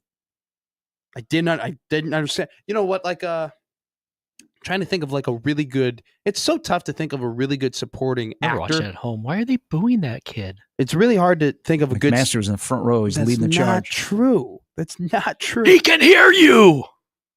I went to Bellevue East. Bryce Williams is like Joe Pesci in Goodfellas. Okay. He's like a real. I'm listening. He's a great supporting actor. It's about Henry. The movie's about Henry. You know, but Now I'm just thinking of how it ends for poor Bryce. Damn. but there's Tommy. You know, Tommy's there. Tommy's around. I hope he makes it to senior day. I hope so too. It's more so Damn about it. Why does the locker room have plastic? Bryce. there? We're gonna make you a made man, Bryce. But no, more so in the fact of that performance. Like, that's an elite performance, but it's not Joe Pesci's movie. It's Ray Liotta's movie, right? Rest in peace. Damn. You know, it could be Pesci's movie, but if it was all just about Tommy, it'd get a little old, little too quickly. You know what I'm saying? Like it was just like kind of same song and dance. No, it's Ray's movie. And Nebraska last year had they had a Ray. Well, no, I think last year Nebraska had a cast that everybody could play a lead actor or a supporting actor, regardless at what point of the movie. They weren't the Avengers, but it's like it was like an Avengers movie where you had all those actors. We have gone all those, deep. Because I was trying to make a good supporting actor. No, you're so. But I think I liked it. That's your most recent movie, so you have a little recency bias. But I see what you're doing there. Yeah. It's just I just hope actor. that what Joe Pesci's character doesn't happen to Bryce. No, me too. No, absolutely not. That'd be a buzzkill. I am not advocating for that to happen. I like Bryce. Bryce, by redefine the way, Big there Red. was one thing he did last night that, again, they're in a dark place. I did not like what they were saying after the game. Now, they were honest, but that should make you go, yeah. He did recognize that he walked off the floor right away and did not shake hands. I'm not a big shake hands after the game guy. I say shake hands before. If you want to do it after the game, you reach out to somebody, you dap them up. But he did not get in the handshake line, went straight to the locker room. He did acknowledge that in the post game. So good on him. Zach writes in, as he does after I was wondering. Game. I think Nebraska turned it over the first time. Ulis might have turned it over, and I think he fired off an email last night. He says, in his drafts. Nebraska's JV NIL not good enough. And speaking to basketball specifically, 1890 should have paid whatever it took to get Hunter Salas here, even if that meant paying double or triple what the market said he was worth, because to have him at point guard on this team this season would be priceless and would have been worth multiple wins more so far this season. Hunter Salas made the smart decision to go to Gonzaga initially, made the smart decision to go to Wake Forest. Yeah. Now, there were people around him that would have preferred to him to play close to home, but I don't think it was close to him transferring from Gonzaga to Nebraska. Look at what Wake Forest is doing right now. Well, Wake Forest spent a lot of money. I don't think Nebraska was in a position that they could get to the bargaining table. So, I have an interesting question for you. If they were to go on the road and so their next 3 games, which when you were looking at the schedule, right, you were thinking, okay, at Iowa, at Purdue, that's going to be tough. And then Rutgers, Maryland, USC, you probably should go 2-1, maybe even go 3-0. Like to go 3-0 isn't out of the question. It's tough, but you could do it with how this team was playing, especially after the UCLA game, beating a ranked UCLA team. Yep. You could say, all right, 0-2 probably Iowa, Purdue, but man, like they have a legit shot to go 3-0 Rutgers, Maryland, USC. You go 0-5 in that stretch, which has put us where we're at now. So then you look at the rest of the, so I'm predating back to UCLA. So you're looking at those 5 games. You're like, okay, more than likely 3-2, 2-3 will be okay. But you got to get yourself ready for the gauntlet of Wisconsin, Illinois, Oregon, which is their next 3 games. They're now 0-5. They're staring down the barrel of being 0-8. That'd be correct. If they win 2 of the next 3 games, are you back on, or are you just so disgusted about what you've seen over the last 5 contests that it's not even a thought? I don't think that you could be back on. There's nothing that I've seen post UCLA that says they're going to pull one of those off. Because remember, 2 of them are on the road. Yes. You got to go to Madison. No, I know. And they got to go Eugene. And you get Illinois on Thursday. And, a 7:30 game. We got to have some speaks about these 8 o'clock games. I was about to say. 7:30 game. So that's a good question, because remember when right at the beginning of the year before they played UCLA, I was on Ken Palm and I was looking to see what they thought Nebraska was going to do. So starting with UCLA through Illinois, Ken Palm had Nebraska losing 6 of 8, but finishing up strong, because you look, hey, Washington, Ohio State, Maryland, Northwestern, Penn State, Michigan, going to be tough. Minnesota, Ohio State, Iowa. I mean, right now they're all tough for Nebraska, but Ken Palm was like, they're going to lose 6 of 8. And we all went, I don't know. Yeah. I don't know, Mr. Former meteorology guy. I don't know, Mr. Pomeroy. I don't know about that. Well, he was right. That's kind of Nebraska in their last 2 would have to win 1 to make it 2-6 during that stretch. But it just feels different because things aren't working. People have tape on you. What is Wisconsin, Illinois, and Oregon going to do to Nebraska's ball handlers? They're going to press them. They're going to pull some Olivia Newton-John, and they're going to get physical with them. They're going to go over screens. They're going to hedge the crap out of them when they have the opportunity on the far baseline. They're going to press them. They're going to trap them. And what's going to happen with the passing? Well, I got a question for you. Sek Henry jersey in the front row might get a pass. Let me paint the picture for you. So there is a Raleigh pick and roll, right? Mia comes up. Okay. Mia comes up to set the pick. Takes the pick. They go over the screen. The big man hedges. So now you got two guys on Raleigh. Okay. They're now pushing him toward the far out of bounds line. Mm-hmm. Do you trust, let's say Connor Esijan, to come up to the wing to bail Raleigh out?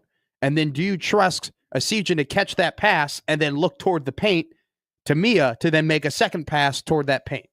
Do you trust for that sequence to happen? Okay. Now, if I were to shuffle the names of anyone in that order, you put anyone in that pick, you put anyone in that role, put anyone in the support, do you trust any of the guys on that team to make that consecutive play? So there you go. Nebraska basketball. Part of moving forward is we got to keep an eye on Andrew Morgan's injury. So he's got a heel injury. He did practice. He was on the injury report last night. It's questionable. He did practice the day before. Got injured late against Maryland. He only played 14 minutes, and he wasn't like he was at Maryland. I'll check in with him. He'll be at the Omaha St. Thomas game tonight. Yeah. Him and Josh Strite played together at North Dakota State. So I think Andrew Morgan actually has been to more Omaha men's basketball games than you have. I actually saw him at the one game that I did go to. He kind of stands out, doesn't he? It's not really the height. Bit. It's kind of I didn't know kind of the mullet. I didn't know if I should go up to him and be like, you know who I am? I'm kidding, guys. It was You're the guy that booed Chucky Hepburn last year. I didn't. When I was watching on from Fargo. I went on the radio and I said it's an absolute joke that a hometown kid is getting booed in his state. Guys can boo better. There's so many other guys to boo than Chucky. And then they all wanted him to come to Lincoln, too. They were all booing him when he was playing in PBA. And then when he went in the transfer portal, they're all like, oh, my God, we want Chucky to come play in Lincoln. Night. After booing him. Embarrassing. People forget, though, Nebraska won that game. Mm-hmm. Shout out Chucky, Steve Sipple's coming up at 8:30. Mike Gabinet, head hockey coach at Omaha. Mavs are playing really well. Big series this weekend at Baxter. He'll join us coming up at 9:25. Brian Edwards as well on 1620 The Zone.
All right, a discussion about ranking most important sports on campus. So Peter chimes in about Creighton. Men's soccer at number 4, baseball at number 5. Men's soccer recently, not too far removed from a trip to the Final Four, the Cup. That's right. I remember that. Baseball being 5. So there's a lot of excitement for Nebraska baseball. Like they were pumping season tickets last night in softball, and it's going to be a good day. It's going to be a good spring over in that area. Oh yeah, like hopefully. Talked to Will recently. Will gets after it a little bit. You know, he's confident. Ooh, he didn't want to go all the way there, but he really likes this team, and there's a lot to like about him. Coach Bolt has done a lot of really, really good things. There's Omaha been kind of quiet. They added Darren Ruff to the staff. Creighton made like the most noise in the offseason by this is going to be Ed Services last year. Mark Kingston comes from South Carolina.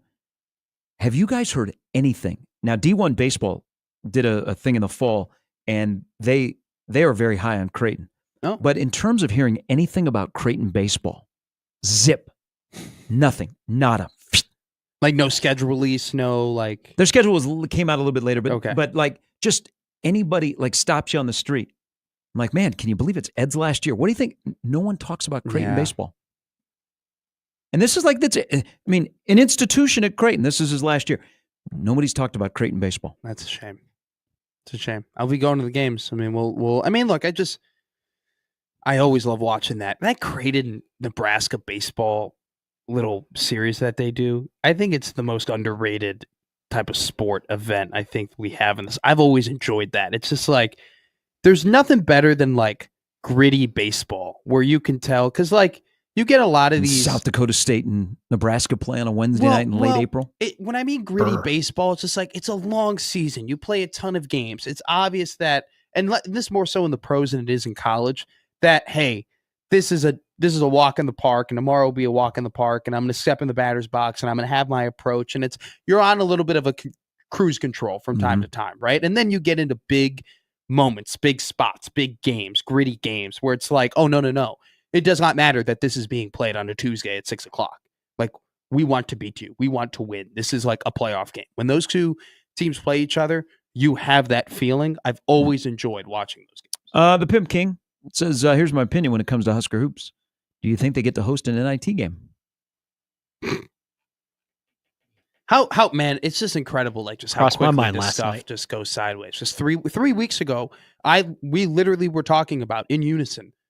How can you get from like an 8 seed to a 6 seed? How can you take the jump from, having a bad draw to maybe having a good, having a good draw or being in a good area in the NCAA tournament? And now 3 weeks later, it's down the drain. Does Omaha men's basketball, which will play tonight at Baxter Arena, we'll see at 7 o'clock. We'll see at 6:30 over on 1290 on the radio and the Summit League Network on TV. 5-0 against St. Thomas, 5-0, top spot in the Assembly. Does Omaha men's basketball have a better chance of making the NCAA tournament than Nebraska? Yes. Can't believe I asked that question out loud. Yes. Found out. But this is the response when you have 2 winnable games in a place you don't lose. In Durango, and you lose to Rutgers and you lose to USC. If Rutgers and USC were better than Nebraska, like across the board, and they were a juggernaut, you'd be like, I get it. It's the sport. You got to have a winner and a loser. But those 2 games, you go, and then you look in the mirror the next 3 games where they're all ranked: Wisconsin, Illinois, Oregon. I told you off air, they'll go to Wisconsin. It will get sideways because remember, Wisconsin got beat by UCLA the other night, stopped their 7-game winning streak. And by the way, Wisconsin is different. Wisconsin scores. Yeah, okay, yeah, they do. So a lot. What a weird time. Then next Thursday at Baxter Arena, Nebraska will play Illinois hard. They will make it where you're going, oh my God, they might pull an upset. And then they'll play the last 5 minutes. And then the result, they'll have to go out to Eugene, and then you know what's going to happen. Yeah. Just a little bit like what happens to a trash can in an Omaha locker room. I mean. Oh, that's right. I thought that was hidden. Violence towards waste management. Shout out Wayne Huizenga. It's just so disappointing. We're looking at the season. You had a 5-game stretch where you're like, okay, it's going to be difficult, but like 3-2, maybe even 4-1 isn't completely out of the question. And then followed up by a very difficult, probably 0-3 3-game stretch, which then's followed up by an easy stretch to end the year. To go 0-5 in that fairly difficult stretch where you really should have gone 3-2. To go 0-5, inexcusable and season ruining. Yep. Bracket Matrix, Creighton is one of the 9 seeds. Omaha's a 16 seed. Nebraska is amongst 4 to 6 teams that are now out of the field of 68. Is Omaha still in Dayton? I haven't seen a bracket. I'm just looking at Bracket Matrix, here? Okay, which collects everybody. Gotcha. Yeah, they actually are here. 67th center tonight. We'll see you there. Sun is out today, so there's that. That was a good one. 2 more hours to go. It includes a chat with Steve Sipple, pro or anti Fred Hoiberg. Also, we'll talk body deodorant with Sip. That's coming up in 30 Heck minutes. yeah. 1620 The Zone.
Hey, you guys were talking about Lily from AT&T. Yeah, what the happened other to day. her? So She's still around. She's still around. She's on the gram. So Okay. Yeah, you're on there. You follow her. You follow all your favorite Commercial people? people Yeah, on yeah. Instagram? Joe Isuzu, Okay. yeah. What about Lily? The camel? The gecko? So like as those commercials became more popular, and I would think as we're getting closer to March Madness, you'll see more like the new Lily commercials will be back. Warming up. She is messing with people right now because AI apparently has done some things to her. Oh, I didn't know that. It's not nice. AI created an OnlyFans account of Lily. Oh, wow. And she yesterday came out and said that is absolutely not her. But that AI Lily OnlyFans account has apparently made a lot of money. And so she said, well, maybe I will. Oh. No. Now, does she get, she should sue, shouldn't she, to go and get some of that AI OnlyFans money? Because technically that is, I mean, isn't that her name, image, and likeness? I know she's not an NCAA athlete. But if you were going to sue AI, where do you send the lawsuit? You would send, well, no, you would Not send, Allen you Iverson. would send the person who used the AI tool in order to make that. You would sue the individual. Can you find that individual? Yeah. You could probably sue the LLC that is Lily AT&T OnlyFans or whatever company or whatever that she. I don't know. I'm not a lawyer. I'm not going to pretend like I know this stuff. But she is now talking about she asked her followers, should I go on OnlyFans? Because she said, if you think you're chatting with me, you are not. But we can't for a price. For a price. There's always a price for the $1 million AT&T lady. Mm-hmm. Yeah, that's a fame kind of caught her off guard. Yeah. A little bit. Because then people started looking at her past and going through her social media. Yeah, that's rough. And then they started talking about her look. And I think that caught her off guard. Oh, absolutely. They like me. Hey, we wanted like you to a lot. buy AT&T phone service, not by the by person me. who's promoting Yeah. AT&T. Kind of backfired. That is that's tough. They should do a Marvel Cinematic Universe though of all the commercial people. That would be the greatest Super Bowl commercial ever. If all of those insurance companies, all of those phone companies came together and made like an Avengers style come through the portal. You have Jake from State Farm. You have Mayhem. You have the emu from that insurance company. You have Doug. Yes, thank you. Doug. You have the Gecko. You got the Caveman. You got Camel. Jamie. You got Flo. Terry You Tate. can even throw in the Dr. Pepper. That universe, that football universe, and then Who close am it I out with missing? Joe Green. Jake from State Farm. You got to get the Capital One guy in there. I mean, you could do a whole. I mean, how much money would that commercial make if they could all come together Not much. and just make a commercial cinematic universe? What would you do if you were just like going through the airport? Whenever I go through the airport, I'm like, okay, am I going to see somebody popular? Great question. Like, I haven't outside of sports people. Like, for some reason, I'm on a roll of seeing former professional wrestlers. Like why can't I get on that roll? I shared a tram back in the day with Brutus the Barber Beefcake. That's awesome. Who was dressed as Brutus the Barber Beefcake in Tampa. We were going down for spring training. Yeah. And I was like, this is friggin' cool. Me with Ric Flair at the LaGuardia Marriott. But like, I haven't seen like the random, like I ran into hanging with Mark Cooper. Nice. Ran into him in O'Hare. Okay. But what would be a reaction if, just for example, you were walking through an airport or just randomly, and Coco Beware was there? Now that'd be pretty cool. That'd be really cool. But what if you ran related to Andre? Like she wasn't dressed as her character, but what if you ran into Flo? You saw Flo out of her Progressive Insurance uniform. She really works and for State Farm. You saw her like at Hy-Vee. Yeah. Or at Baker's or Aldi's. Or I don't know. Family Fare. Like, I'm not the biggest. Like, there's a Insurance certain fan. line. There's a very high bar that a person would have to clear in order for me to go up to them and be like, hi, I'm a really big fan of yours, so on and so forth. I don't think she clears that bar. No. But if she was at an airport, no, absolutely not. Now, if we were both getting like protein bars at Hy-Vee and she was just standing next to me, You know, maybe I would just be like, maybe like your Flo. I would just give her the nod. You Be gave like, me donuts. be like, Ivy. look, right here, nod. You know, I know who you are. You know, like cool. Where's Jamie? Big But fan. like if you saw her in person, would it be like, when you're a kid and you see your teacher outside of school Ah, and you see him like in a normal setting, like at the grocery store, like Miss Davis. and you go, Yeah. oh my God, like that's Mrs. Dutremont. Yeah, she's in a hoodie and sweatpants right now. Like typically she's in like a sweater and like a skirt. Like, what are we doing here? Like that doesn't look like my teacher. No, She looks like she's. I don't know. Like these wrecked. commercial people, I'm getting a little annoyed by them. Like, how did they become so popular? And how do I know so many of them and can name them off? Like the fact that I sat down here and I was able to name off like 15 of different characters that would make sense to put in a commercial like that. That means you fit I mean, in I'm here. too much. I'm the consumer and consumerism. No, Is the you're most perfect for here. well-known current actor in a commercial Kevin Miles? Now, if I say what his name is in the commercial, you'd be like, yes, Jake. Jake from State Farm. Jake from State Farm. Yeah, absolutely. But I don't know his name. Is he? Let me think. I don't know. I think Jamie's a close second. Yeah, Jamie's really good. Jamie's If you're a close buying second. stock, Jamie's been. Jamie's been rising. Mhm, Jamie's a close second. mhm. He's get you 20 and 10 a night. And then a Caveman's made a comeback Yeah, for sure. shout out Caveman Caveman. was on the bench. Mhm. They brought him back off. I Mhm. mean, he became like But nostalgia. I noticed over the weekend, because when you're watching, like especially football, you catch up on all the commercials. Mm. Another thing, on the Big Ten Network, let's stop showing the toe fungus commercial during games. That's rough. Yeah. Okay, When I'm eating, ugh. the toe fungus commercial during sports, nada. So But when you're watching like the football on the weekend, you start to see a lot of the same commercials. Yeah. I noticed that the I'll be right back after this word ants from toe commercial fungus. has started to come back. Yes. oh, that expired. one. I yes. love that commercial. So That's a great one. They took it off the air, and now it came back this past weekend. Mhm. So I got a question. This is a great question. Who is more recognizable to you? Like, who would you rather go up to and say something to? Would you rather go up to Flo or Jamie or one of these famous people and say, hey, I'm a big fan? Yeah. Or would you rather go up to like the local car commercial guy you grew up watching on TV and that no one else knows other than you, who you're like, you don't know who Bob Rohrman is, right? No, But that you don't know who Peter Francis Geraci is. You don't know that. But that's We know who those, Cleet Blakeman those are is. the local. You know what I'm talking about? The local car commercial dudes. Do you have one like off the top of your head? Like you know what I'm talking So you're about? new here, so this won't. Oh, the twins. The H&H twins. Yeah. Like, are you more likely to go up to those local people and be like, "Hey, I love what you do"? Dallas You is know, a long way. I would go up to the Penny Mustard Furnishing people and be like, "Hey, I'm a big fan," but I wouldn't go up to Jake from Skate Farm. Shout out Mattress Mac. I'm trying to think of local businesses with television that they do their own commercials. What's It's the a one? thing of the past. The What's- Sid Dillon lady. uh, She seems like one of us. yeah.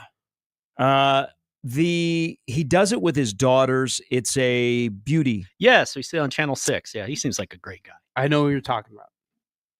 I don't know it. I've seen it. I don't know what I'd do if I saw him in public because they're on TV all the time. But I wouldn't you just be saw more you. likely? Wouldn't you be more likely to go up to that guy, those local people, One than of you ours. are to?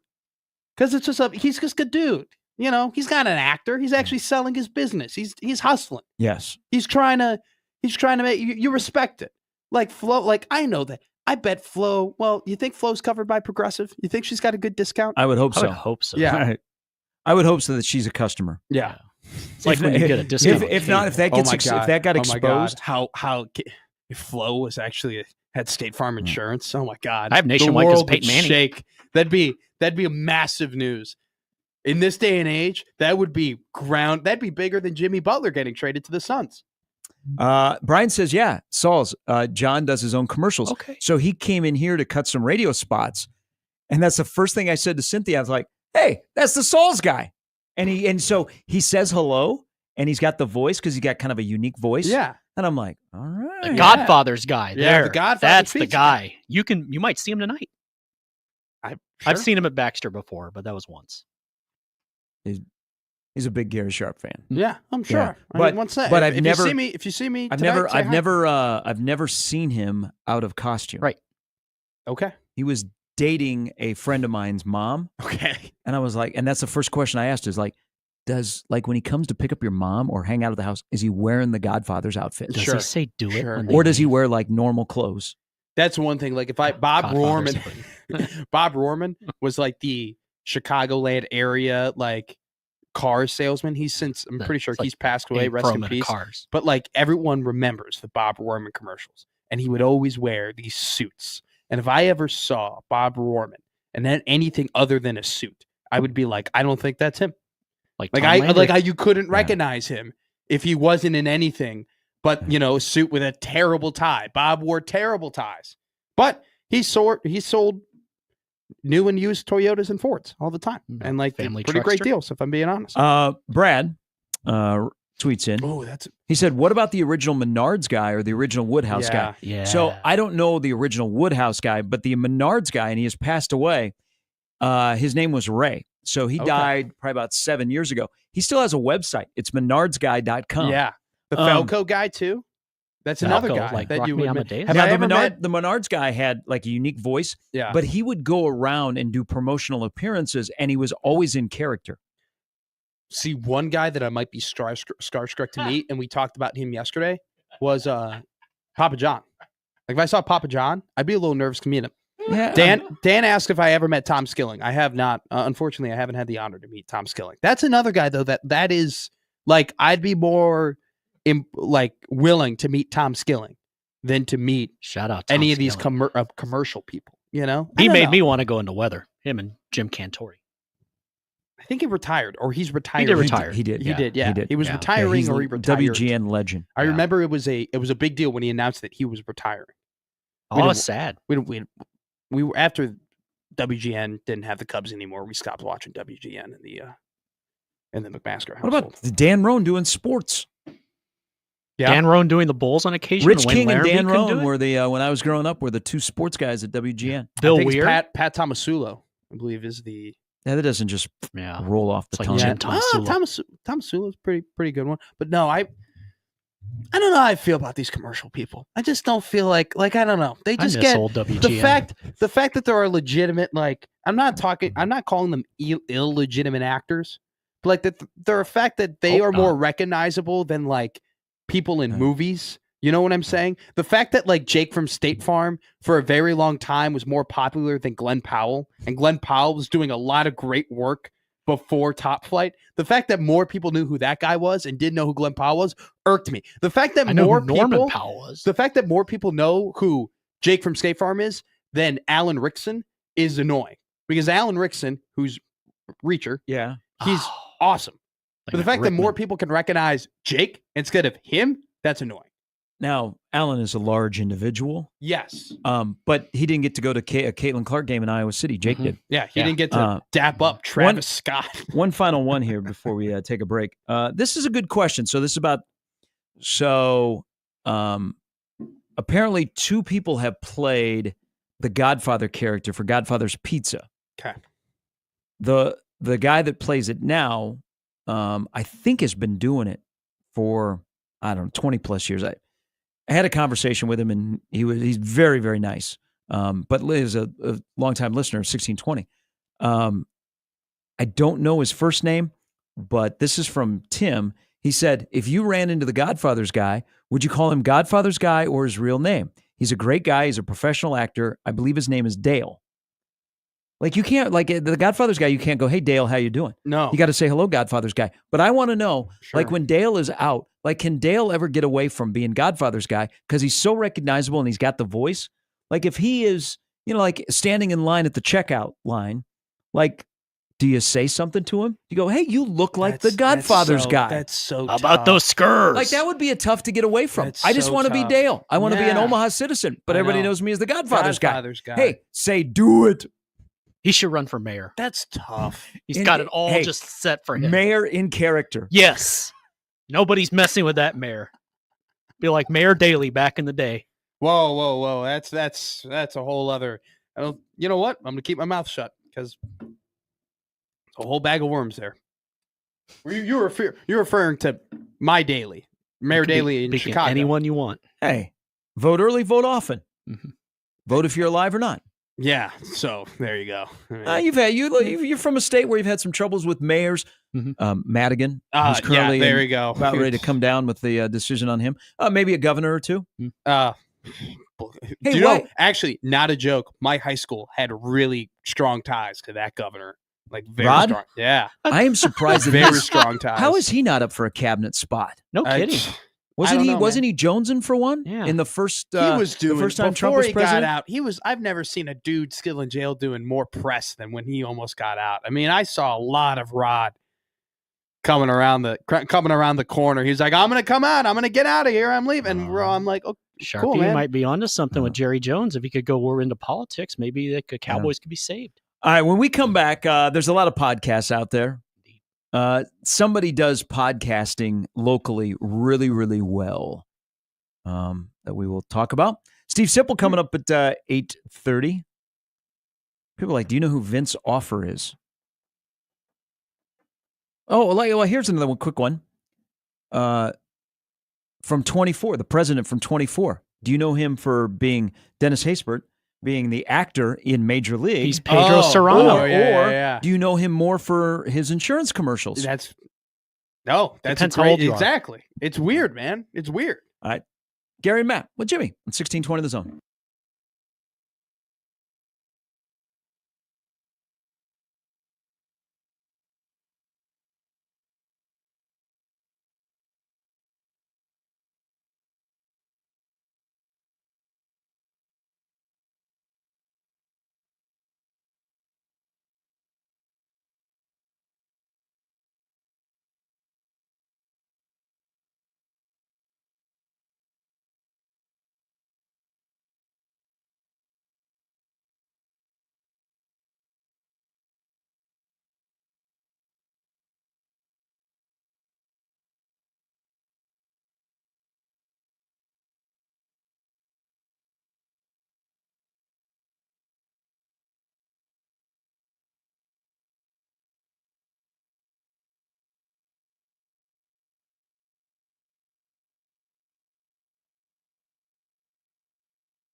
All right, welcome back in, Gary and Matt. C. Sybil's coming up in the next segment. People say that radio is the new podcast or podcast is the new radio, however that goes. There's a lot of podcasts out there. I think there's a lot of quality Nebraska football-related podcasts. Absolutely. There's some really good Creighton basketball podcasts. I'm not going to go through all of them because I'm going to leave somebody out, but Sure. I'm going to do an umbrella. And, like Mad Puck is the one that is dedicated to Maverick hockey. They all do a really good job. They have fun with it, good conversations. They have guests that'll pop on. But there's a lot of them. Okay, so you have to pick and choose. And I mean, I'm on one of them on a regular basis. I appear on a lot of them. So I like podcasts. I would like to see the numbers because I think the most effective podcast and the podcast that does it the right way in this state breaks news. Okay. Would you like to know what podcast that is? I think I have an idea. And it is? John Cooks? Yes. So his podcast with his daughter, Yes. what is it? Kicking Back with the Cooks? Yes. Is the best way to do a podcast. Now I'm gonna go back. So Nebraska athletics, and you know how much coverage there is towards Nebraska athletics. A lot. Yeah. But we're in a day and age where the insiders, there's really no insiders anymore because they don't want to pick and choose favorites. No. Okay. So they leave it to the Pete Thamels to break stories on Nebraska football. That's just the choice that Matt Rule has made. But there was a time where Nebraska athletics was going to be their own news source. Like they were going, because, they are the best source of information that they have that nobody else has. And remember, this might be a little bit before you got here, Randy York. Great, one of the great media writers, sports guys in this state. Randy York was doing stories for Nebraska. And they wanted to have a little bit of an idea of, we have the content. Why don't we control our content and we can break stories? Yeah. And then they transitioned from Randy to somebody who is a ward of the state. But they were going to break stories, okay? Instead of somebody else breaking a story about, hey, Taylor Martinez is starting at quarterback. Why do we have to have a national guy break it? We'll break it on our own website. We'll make people come to grab our content. We'll be the writers of our own press releases. And when people go, source, be like, us? So yeah, there's a lot of information. And, you'll like Dannon has been pretty good with this. Like nobody saw the red end zones coming. And there's really been no follow-up. No. So you put it out there, you leave it out there. And you're like, this is happening, and there's no argument, and this is it, and this is you're going to deal with it, and this is what we're doing, and there's no leak or interpretation or like you're not going to scare us. We're doing it. But why John Cook with his daughter Lauren? Why that podcast is so effective? One, it's great to hear them go back and forth. They're not afraid to go there. Like they talked about the transfer portal in this most recent episode, and John commented on Purdue. I don't know if people have seen or paid attention. The Big Ten didn't have a good portal run in volleyball after a great run this past year in the regular season. Purdue got devastated. They got gutted. And so John went kind of in depth about, Purdue was on the wrong side and he went into this. But here's where I think they have an effective podcast. Again, he's the head volleyball coach. He controls information. He knows things. He knows when to share it. He knows the appetite that fans have. He shares little insights, so it makes you want to come back. The insight of the AVCA Showcase, which is going to be a 3-day, 8-team event that's going to be at PBA that'll include Nebraska, Creighton, Stanford is one. Pitt? Is Pitt in there as well? But that was like you didn't know that. Sure. And even when they were going to do the Memorial Stadium, he kind of hinted at it on the podcast. They do the podcast the right way. They give you information you can't get anywhere else. But I'm surprised as mainstream media maybe gets pushed a little bit away, why more universities don't control their own content and tell their own stories, break their own stories. Nebraska tried, I'm sure after, Tricky Dicky got, thrown in jail and in prison, they just stopped.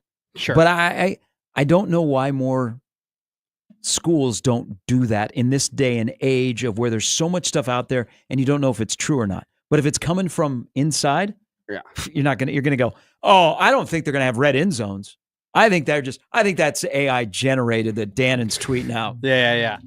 So I think first off, what you have to realize is that there's no better person that has a better temperature on the Nebraska volleyball program than John Cook. I would hope so. So he's the one, he's the ultimate news source. He's the ultimate guy who's going to tell you how it is. And you know that there doesn't have to be, if I were to say something about Nebraska volleyball or you were to say something about Nebraska volleyball, there would be a little, okay, McMaster said it, Sharp said it, they're not with the team. There's a little doubt of maybe that's true. There's no doubt about anything when John Cook says anything about his own program. That's number one. Number two, and I totally agree with you, and I've thought about this before, when you allow someone to break news, you allow them to get the first impression on the people who are reading it. You allow them to interpret the news in a certain way that then affects the mindset of the viewer or the reader or the listener, right? Why not have control of that? Because sometimes when you allow them to have that first interpretation, that first influence on the people who are consuming that content, sometimes, and not all the time, but sometimes it comes in a negative connotation or a connotation in which the people whose news it's coming from doesn't want it to be. You're absolutely right. Why more teams don't get ahead of that and say, no, we're going to shape the story and we're going to break the news and we're going to influence this in a way where we want people to interpret it the way that we want to interpret it. Why they don't do that more, I don't know. Now, there are some situations where it's cut and dry. You're not going to influence. The situation is so bad or it's too far gone and there's nothing that you can do to make it a positive spin or have people consume it or have an influence or think of a way that you want them to think of it. For example, great example was yesterday. The Jacksonville Jaguars, after having an extensive coaching search, fired their GM that they should have fired 4 weeks ago. There's no way that they're going to release that and spin it away where it's like, oh, this is actually a good thing, So, but weren't they were the first to report that though? Yes, right? On their own website. They were the first. So that's why I brought it up. They were the first people to get out ahead of it and say, hey, we've parted ways, right? And so, but there's nothing you can do there because it's a crap situation and it's a mistake made all around. But there's other little smaller detail things that come out that really only the fans of that team really understand what's going on. Do you think Minnesota knows that Nebraska is now having red end zones and that do they really, even if they do know, do you think they care about that? Absolutely not.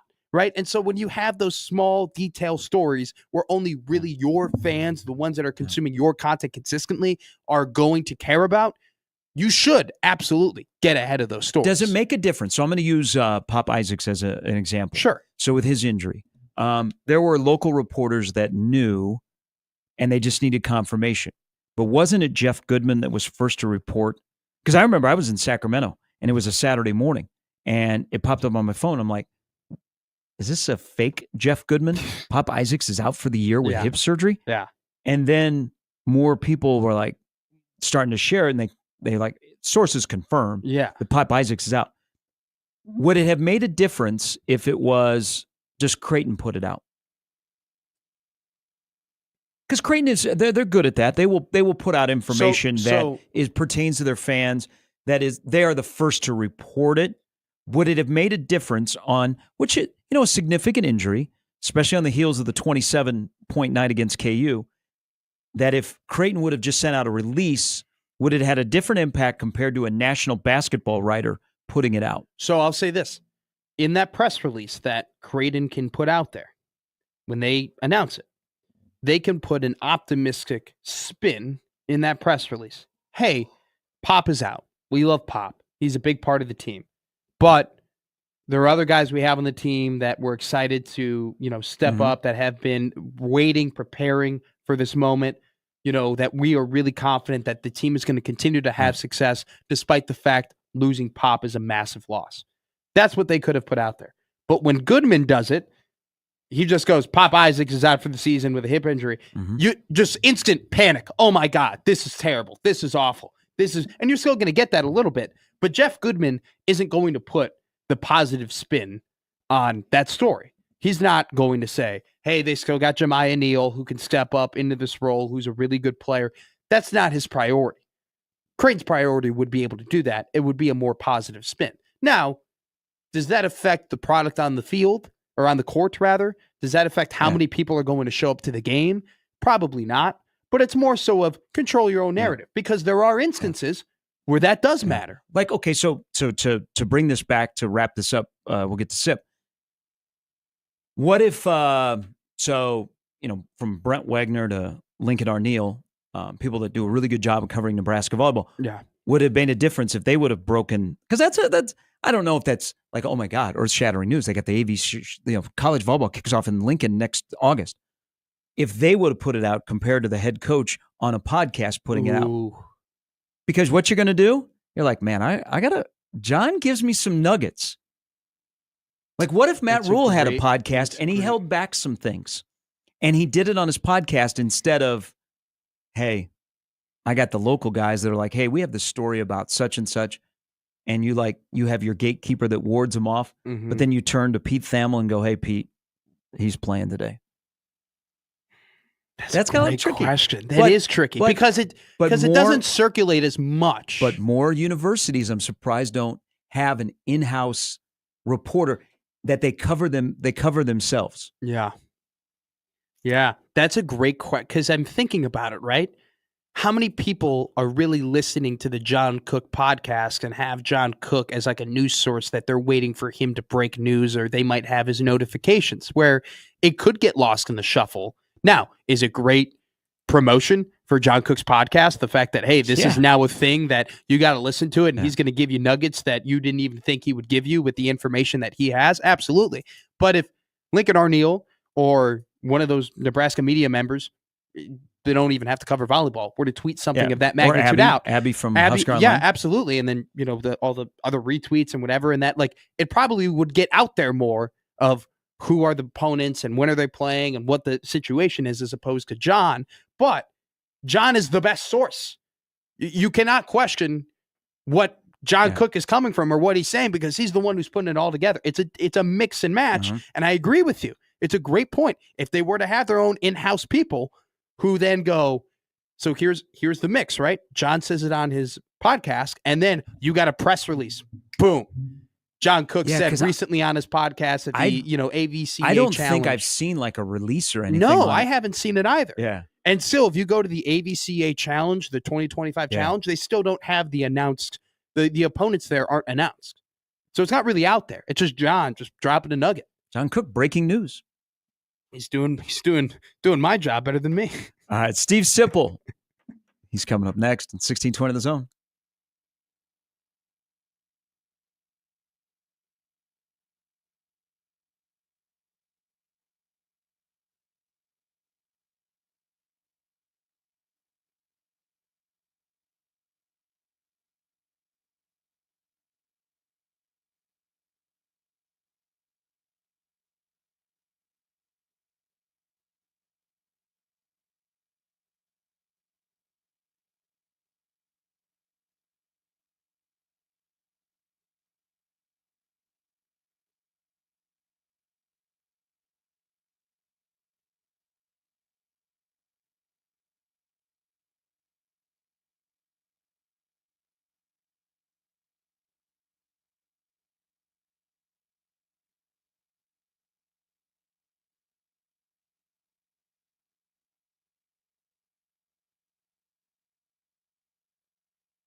All right, we are back with Steve Sipple from 93.7 The Ticket in Lincoln.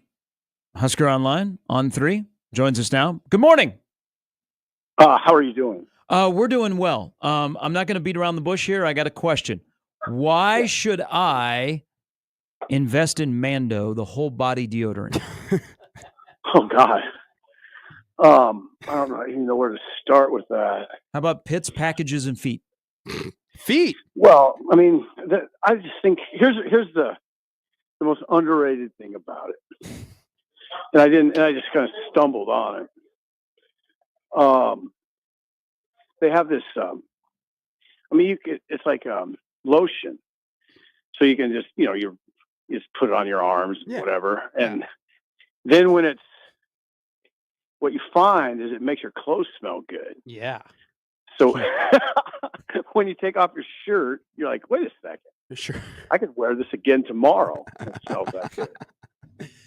So Sip, that's one thing. There's a lot about it. I got a question. That's pretty good ringing endorsement. No. I know it's a 72-hour odor control. Yeah. I mean, you just be surprised. And it has a lot. There's a lot of different products. Sure. The spray is probably the best. I've used it for my truck. I've just sprayed it in my truck. You spray deodorant in your truck? Yeah, the spray. I mean, my truck's a disaster, and sometimes I've gotten in and I'm embarrassed. Like, this is a ridiculously bad smell. You work out and get in there, and you're just a dude, but if you spray some Mando in there, it takes care of it. So I got a quick question for you. Would you attribute to your success as a writer because you're a good smelling human, or some of it at least? No. Okay. I would. I don't make that connection. Okay. I'm very intelligent. I think that's more that you are. Yes, absolutely.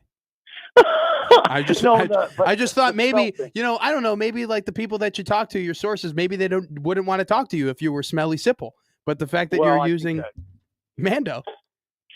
Well, I think, listen, if you don't smell good, it would affect how people view you and deal with you. So, yeah. True. I mean, I'd counsel anybody Listerine and Mando. That's probably the two things that are very important in the morning. Those are keys to life. Important to the sanity of the Nebraska fan is some success. What direction does Nebraska basketball go after another home loss last night? Well, I think one thing is you don't panic. Fred Hoiberg is not prone to panic. You don't, all around him, there'll be some level of panic. I'm not talking about his players. It's a veteran team. You just got to get some stuff figured out. I always say that you can't get emotional in these situations. Generally, you got to figure out what's going wrong. And I don't think there's a huge emotional component to that. So I don't know. They kind of lost their edge defensively. Mm-hmm. I think teams kind of have figured them out a little bit offensively. I thought USC's defense was just excellent. I mean, St. Thomas, the Millard North graduate, when he's up in your face, it's a lot to deal with.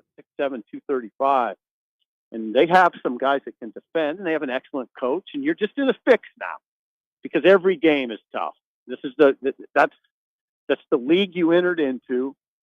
It's not the same as at Gary. Gary's an older guy, so he remembers when in the Big 8 was much more forgiving. I do. You're not in a forgiving league now. Yeah. You got Wisconsin next and Illinois. Good luck. And then Oregon. And then Oregon now. Yeah. Right. So it's what I just keep emphasizing is this is an unforgiving league for those who are vulnerable. If you're vulnerable, good luck. You got to make yourself unvulnerable fast.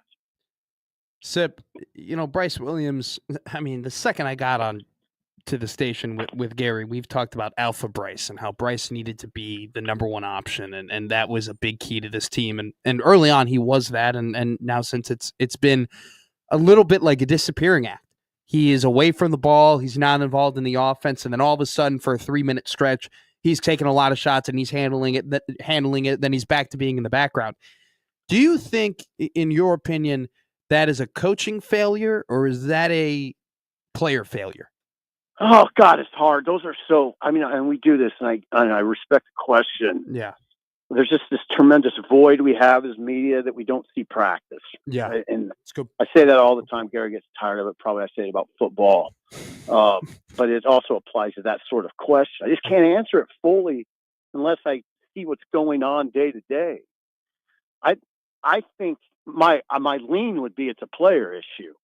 Okay. Fred, come on. I'll tell you something right now.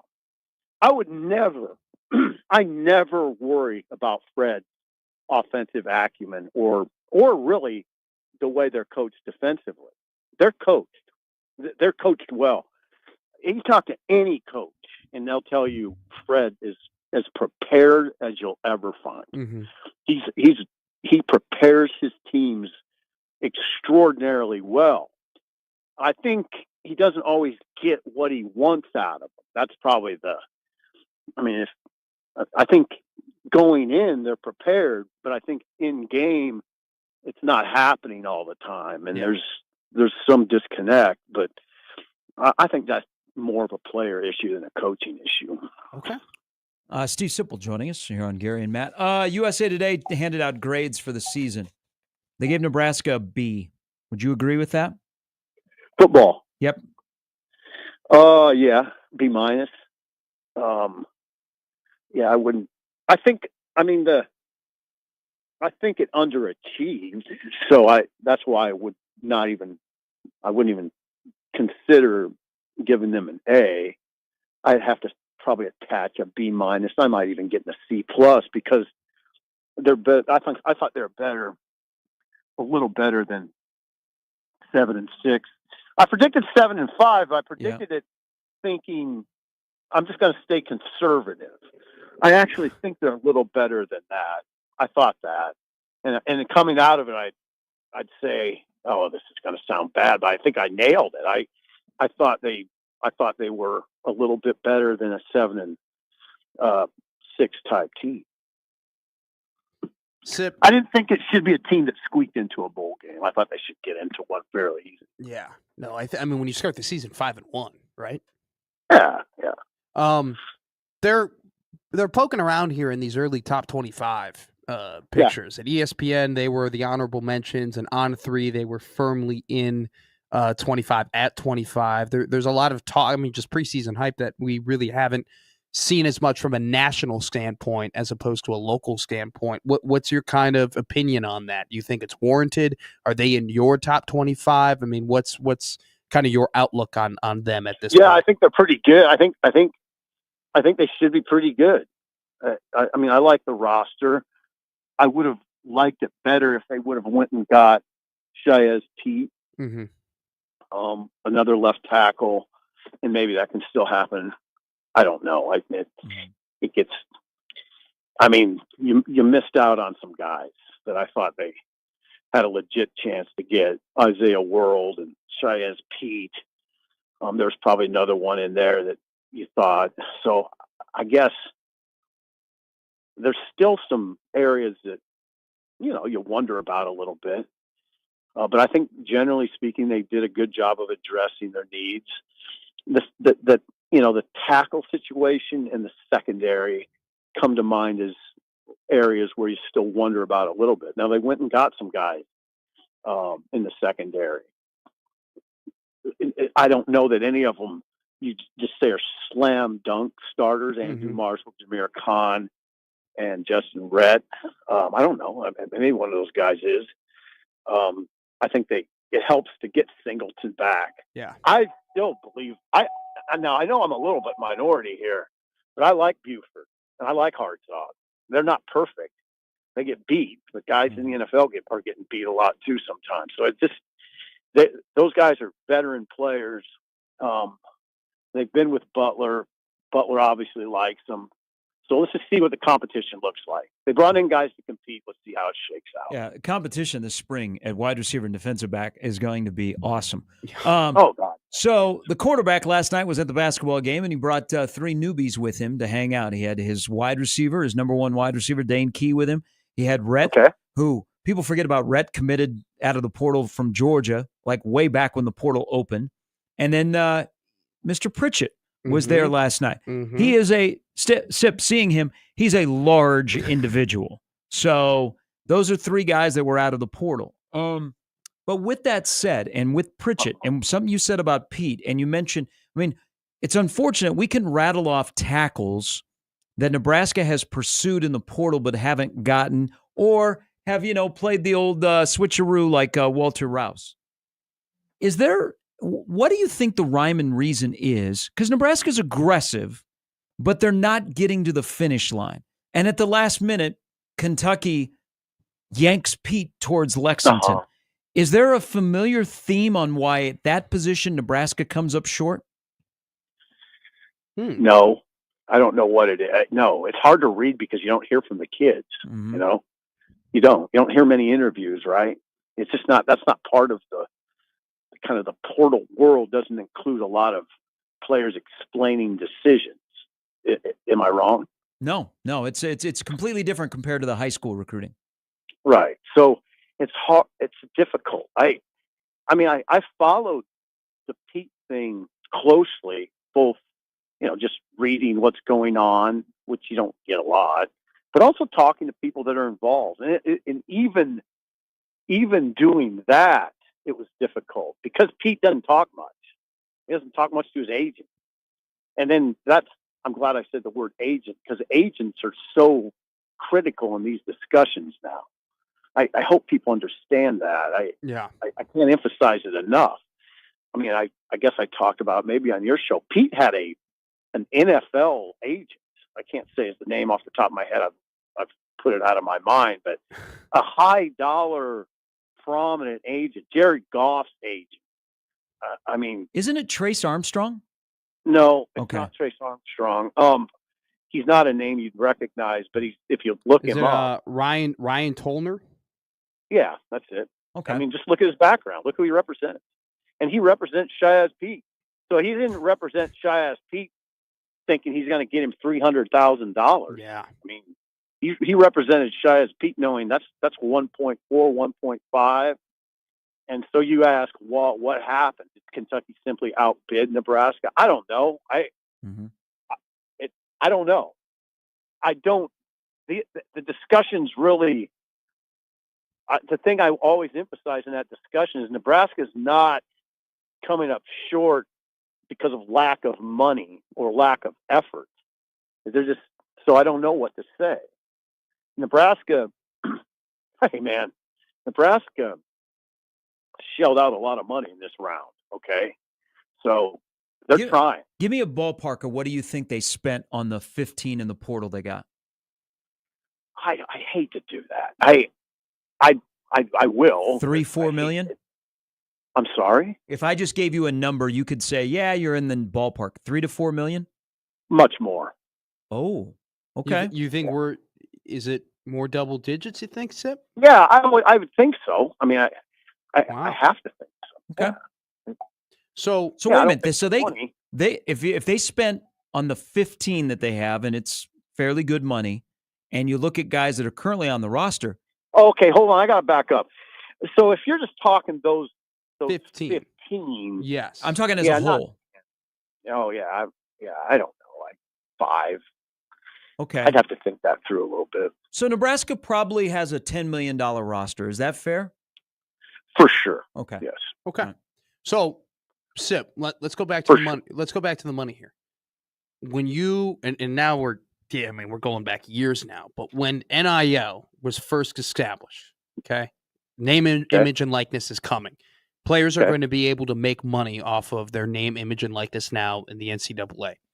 Could you have foreseen the dollar amounts going as high as they have, that they are now, and with no point of stopping at this point? Ooh, that's a good question. Yeah, I think so. Okay. Yeah, how come?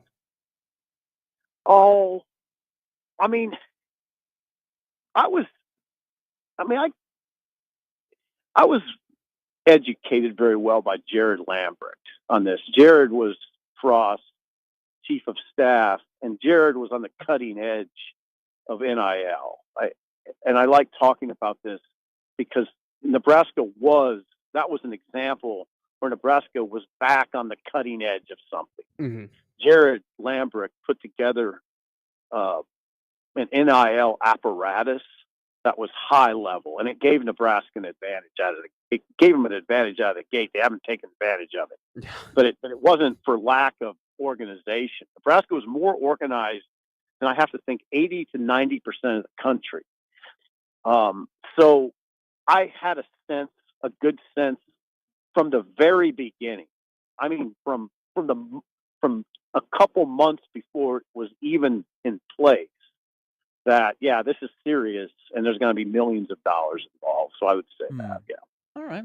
Okay. All right. Sip, I appreciate it. Thank you. We started with deodorant. We ended it with money. Yeah, the money discussion is very important. Okay, so you've talked to Matt Rule plenty. Do you, and he may speak here in the next week, I think, with them coming back to I think next week. Yeah, next week he's going to speak. Do you think he would like to get into a conversation about the money again?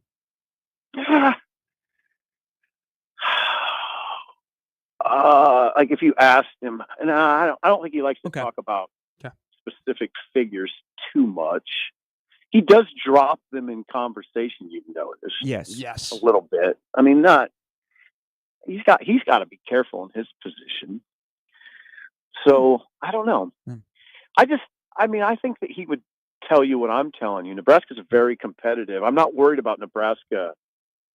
I'm not worried about Nebraska coming up short as a program because they don't have the money and are not spending it wisely. I think they have the money and they spend it wisely. And another thing I like about Rule is he's not irresponsible. I mean, Nebraska's not irresponsible. Yeah. But I don't know. Let's see. I just like I like the roster. I kind of like what they've done. I would have liked it a little better if they would have got a tackle and a running back, but maybe that can still happen. Yeah, there's plenty of time. Sip, as always, appreciate it. Have a great week. Thanks, Steve. All right, thanks, guys. Good conversation there. It's always a great conversation with Steve. What am I seeing that Alex Bullock and Barrett Liebentritt are no longer on Nebraska's roster? So school started back up again. So you start to see probably a couple more scholarship guys. You know, I told you I'm not going to get all enamored with the 105. The 105 is really actually helps Nebraska. I think they're still at 30. They're like at 134, 133, something in that range. They are going to have a training camp. Yeah, that's fine. It's going to be a train. Man, hard knocks, Nebraska. Are we going to get a chasing 3? Chasing 105. There are some in that program that are like, I don't like that. No, I didn't get to chase 105. Like no. Mike Gabinet, head hockey coach in Omaha. They got a big weekend series. Massive weekend. Coming up, he'll join us at 9:25. Brian Edwards as well. Last hour of Gary and Matt on 1620 The Zone.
Oh, another quote from last night after the game that makes me shudder a little bit.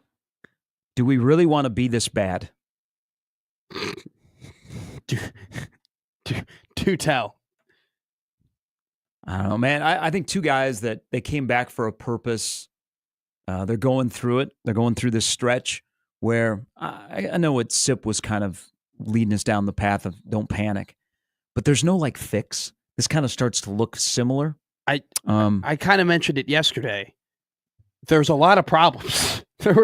Heading into yesterday, there was a lot of problems. There was a lot of different, no point guard, lack of identity on defense. Do you have a second guy? And is your first guy even your first guy? That's four pretty big problems. And only one of them got answered. Right? Juwan Gary looked like, when he goes to the basket, looked like a number two, looked like a dude who could contribute night in and night out. Other than that, you didn't get any of those other questions answered.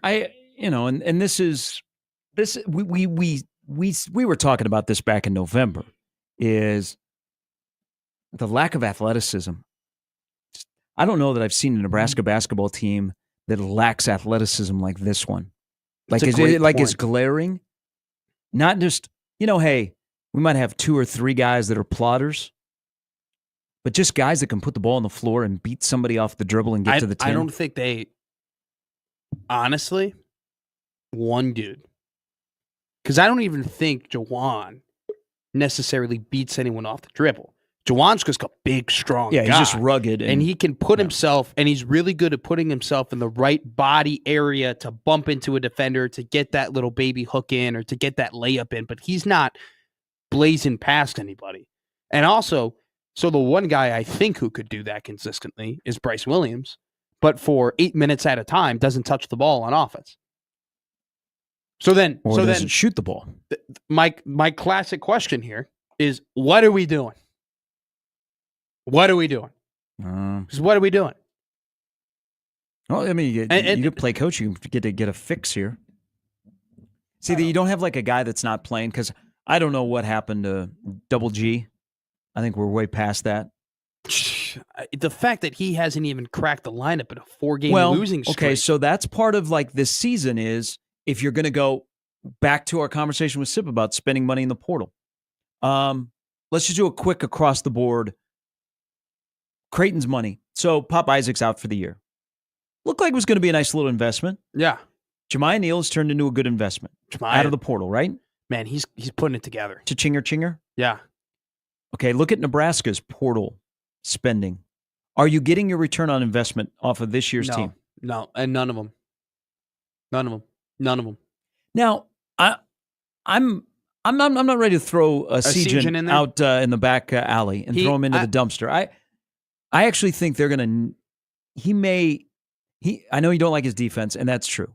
But he's really the only guy that at least consistently is going to get you a shot, or at least take a shot that if you're going to game plan against you, you at least have to pay attention to him behind the arc. Here's my thing. So that has been a good addition, but coming from UCLA, Washington, Rutgers, Connor Sejan has the opportunity to shut me up and hit 3-pointers and have a good rest of the season, and where I will say, yeah, he absolutely was worth it.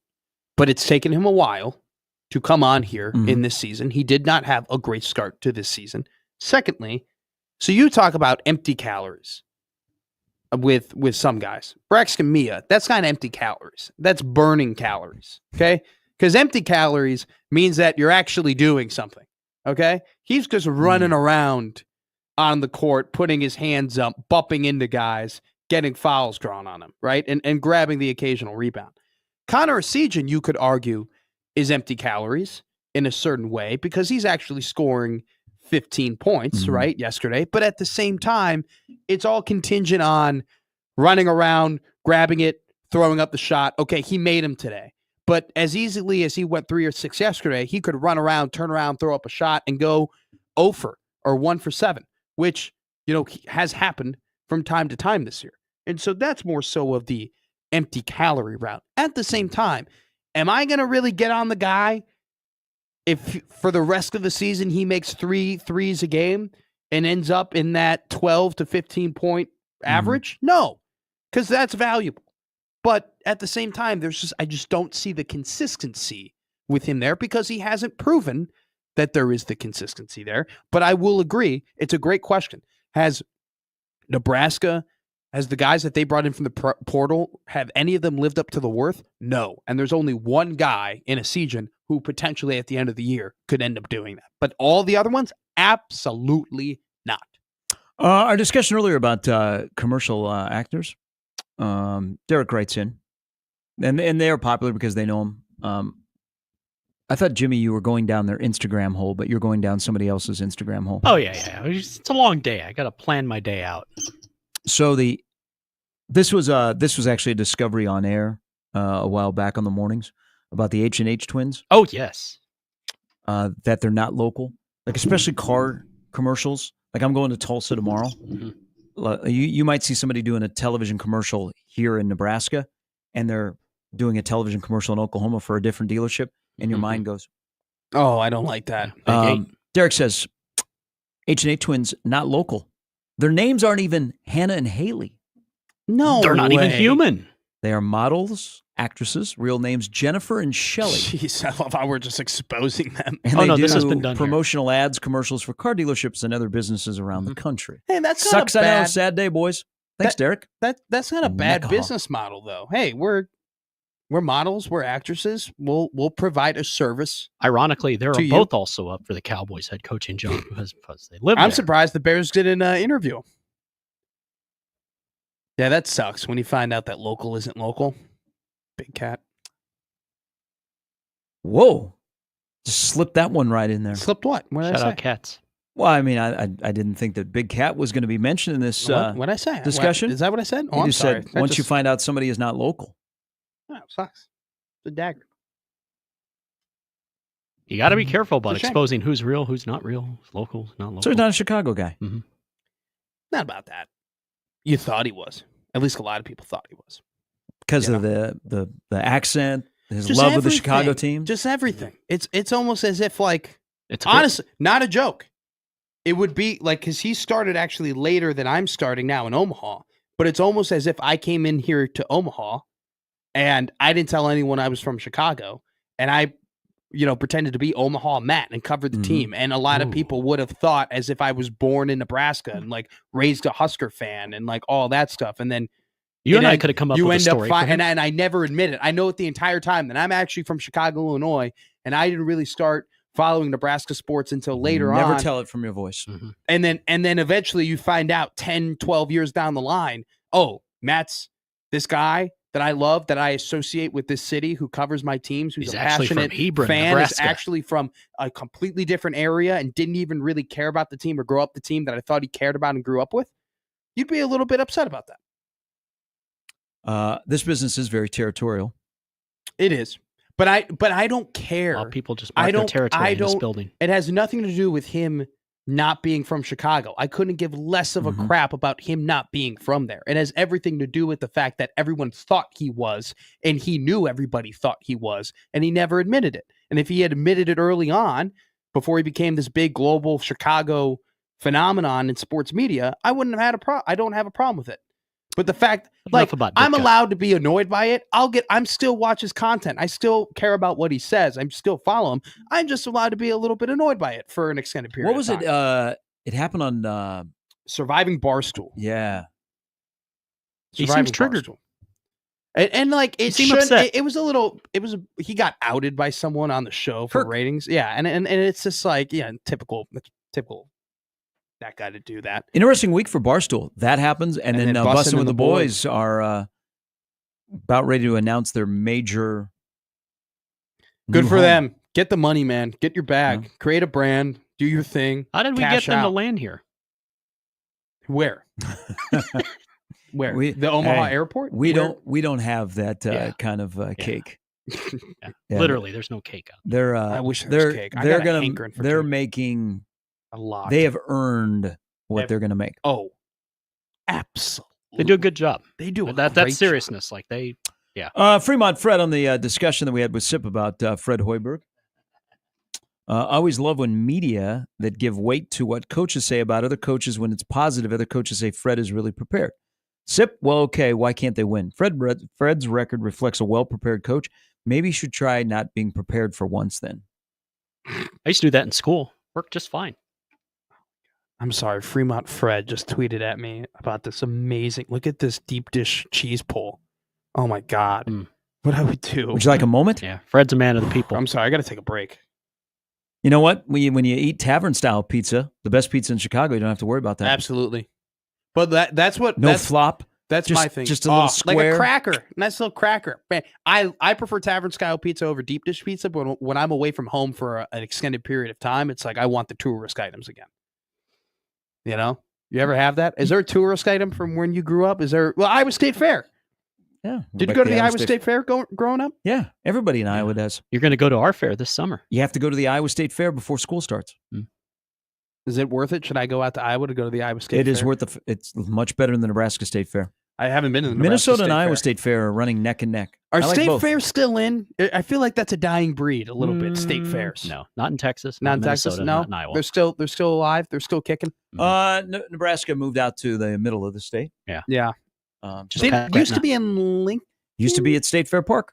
That's why they called it State Fair Park. Jeez. Okay, that's rough. And Hence the- then it just it was it was great because I mean you and I both worked in the same building. There would be a lot of the stations that would be out there. Yeah. Yeah. We go out there and have a good time. Have a great time. Now where's Would it at now? coincide with Nebraska would usually play on that opening weekend, Labor Day weekend. Real? Yes. Oh my God, that's awesome. Now I'm getting You sad. could go to the state fair, you go to the Nebraska game. That Saturday and Sunday, then it would close shop on Monday was huge. Sure. And then they just. Now you got to go to Grand Island.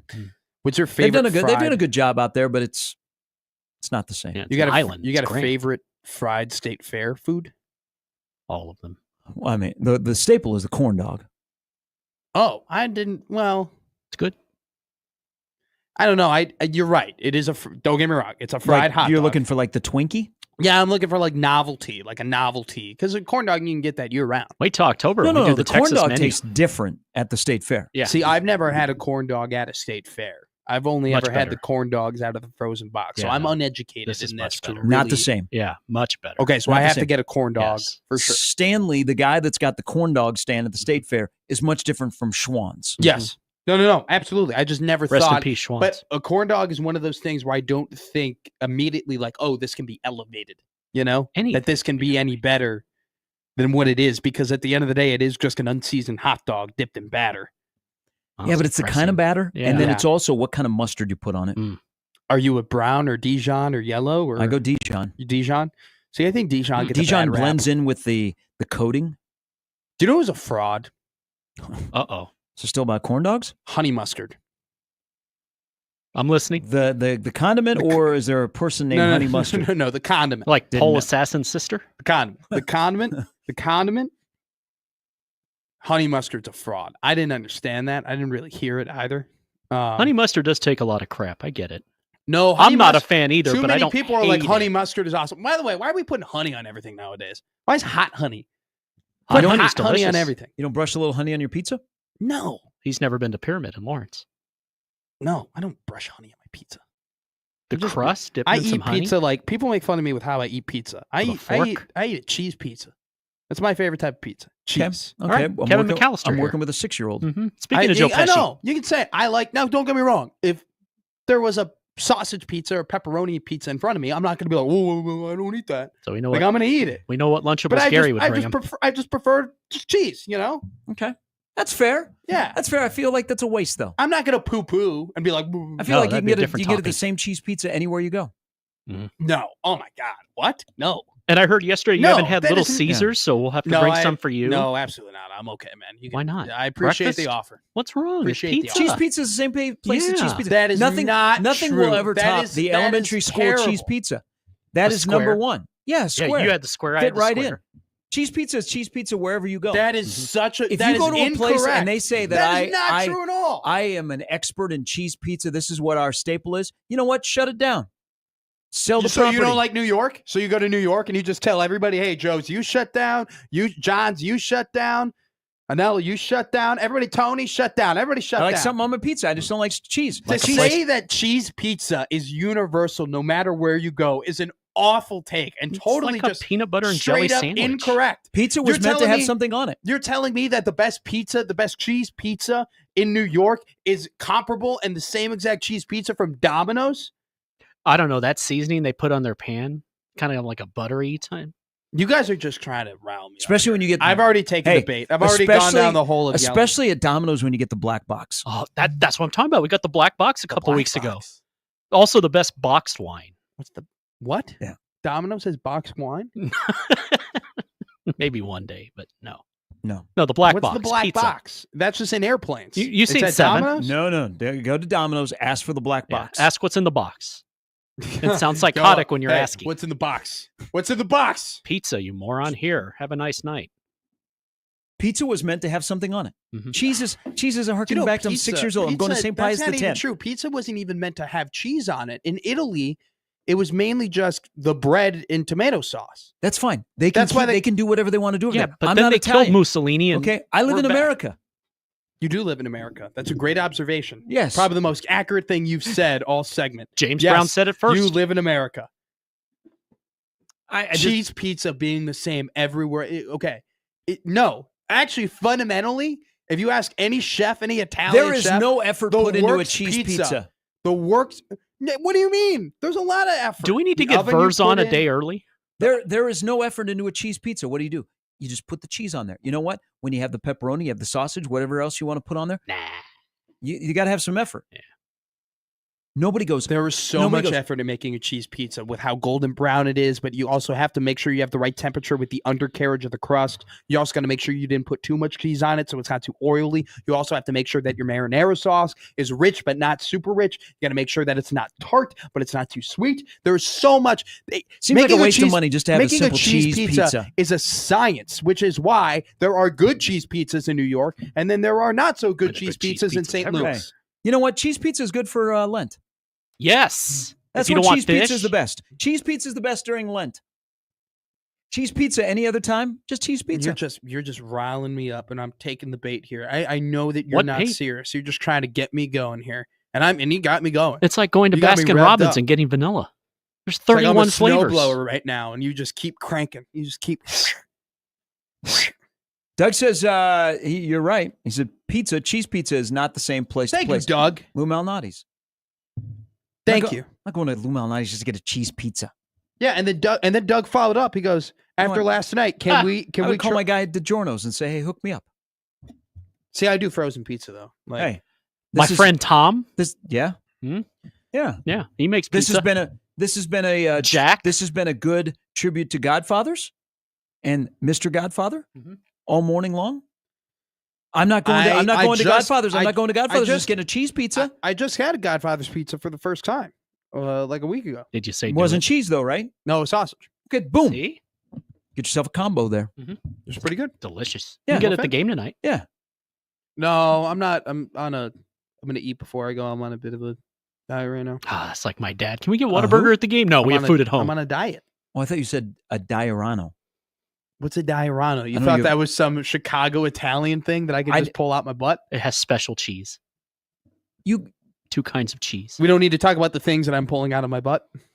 I would prefer not to, Jimmy.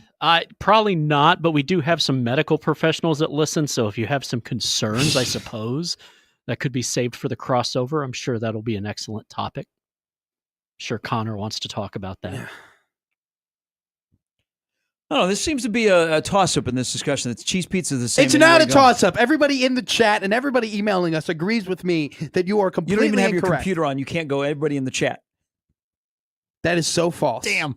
That is so false. I'm sitting right Ooh, here. We got a lot of stuff here. Finally, something McMaster and I can agree on. Jeez. You are That's Connor the Happer's one, son. That's the one comment. That's the one comment Hey, you choose Cheese to read. pizza in St. Louis go is over to disgusting. St. Pius the 10th grade school today. Get yourself a cheese pizza. Then go to where are you going to go to get your cheese pizza? I don't know cheese. What's a good cheese pizza place around here to go and get it? Well, you know what? Ivy. You know what? Oh, whoa! That's too bad that Omaha is not known for a cheese pizza place. I wish they were. I mean, I just need. We are in a great place. pizza town, but nobody goes. You know what? Our best is cheese pizza. What Yeah, would Vers the is best just be? scrapping all the Pepperoni? pizzas off his menu, just cheese. Pepperoni, Is sausage. Vers a pizza guy? It's like Doug working at a bank. Yes. Verse is a big pizza guy. Okay. He knows a couple of things about pizza. Does he own like a lot of pizza places? He owns all of Okay. them. I thought you knew that. Okay, I didn't. No, I did not. I did not know that. He owns, yes, a pizza joint. It's really Okay, damn delicious. Yeah. We'll talk about it tomorrow or when he comes on. No, don't talk about it. He may not come on now. Okay. What is, for our listeners, what is crazier from Matt in his brief time that he's been with us?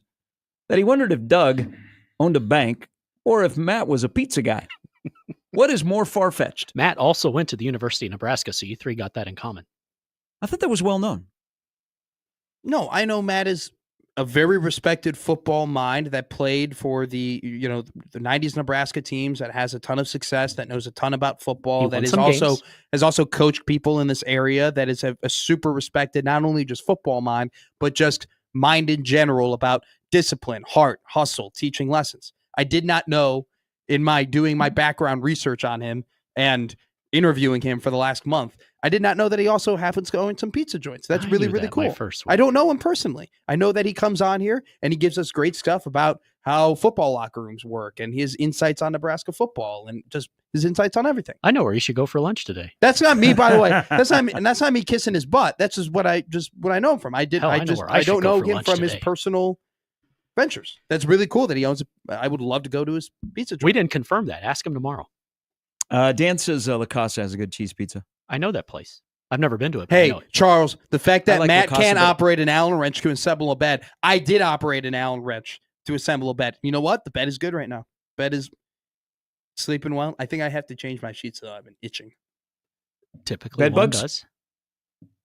I don't think it's bed bugs. I think it's just Fluids? I use the wrong detergent. If I use the wrong detergent on things, I get really itchy. And I think when I was at my buddy's house, I ended up putting the wrong detergent in or there was a detergent I didn't know I was allergic to, so I got to fix that. Okay. There you go. Thank you. I'm an open book. But hey, Thank you. the bed is still standing. That's all that matters. Mike Gavinet, hockey coach for Omaha, is going to join us next.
Big 3-day stretch at Baxter Arena begins tonight. Omaha St. Thomas men's basketball for the top spot in the Summit.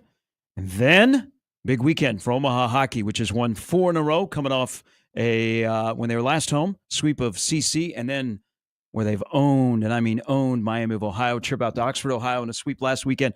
Home for St. Cloud State, nationally televised on Friday night. They striped the arena on Saturday night. The Huskies, for some reason, are still ranked. They got swept by Arizona State, but it'll be a great weekend at Baxter Arena. We welcome in the head coach of the Omaha hockey team that has won 4 in a row, as I mentioned, Mike Gabinet. Good morning, Gabs. Good morning, guys. Morning. Hey, we had Coach Crutchfield on earlier, and he was breaking down how you're going to get that extra momentum on the power play. So we thought we'd pose it with you. How are you going to run the St. Thomas shooters off the three-point line tonight?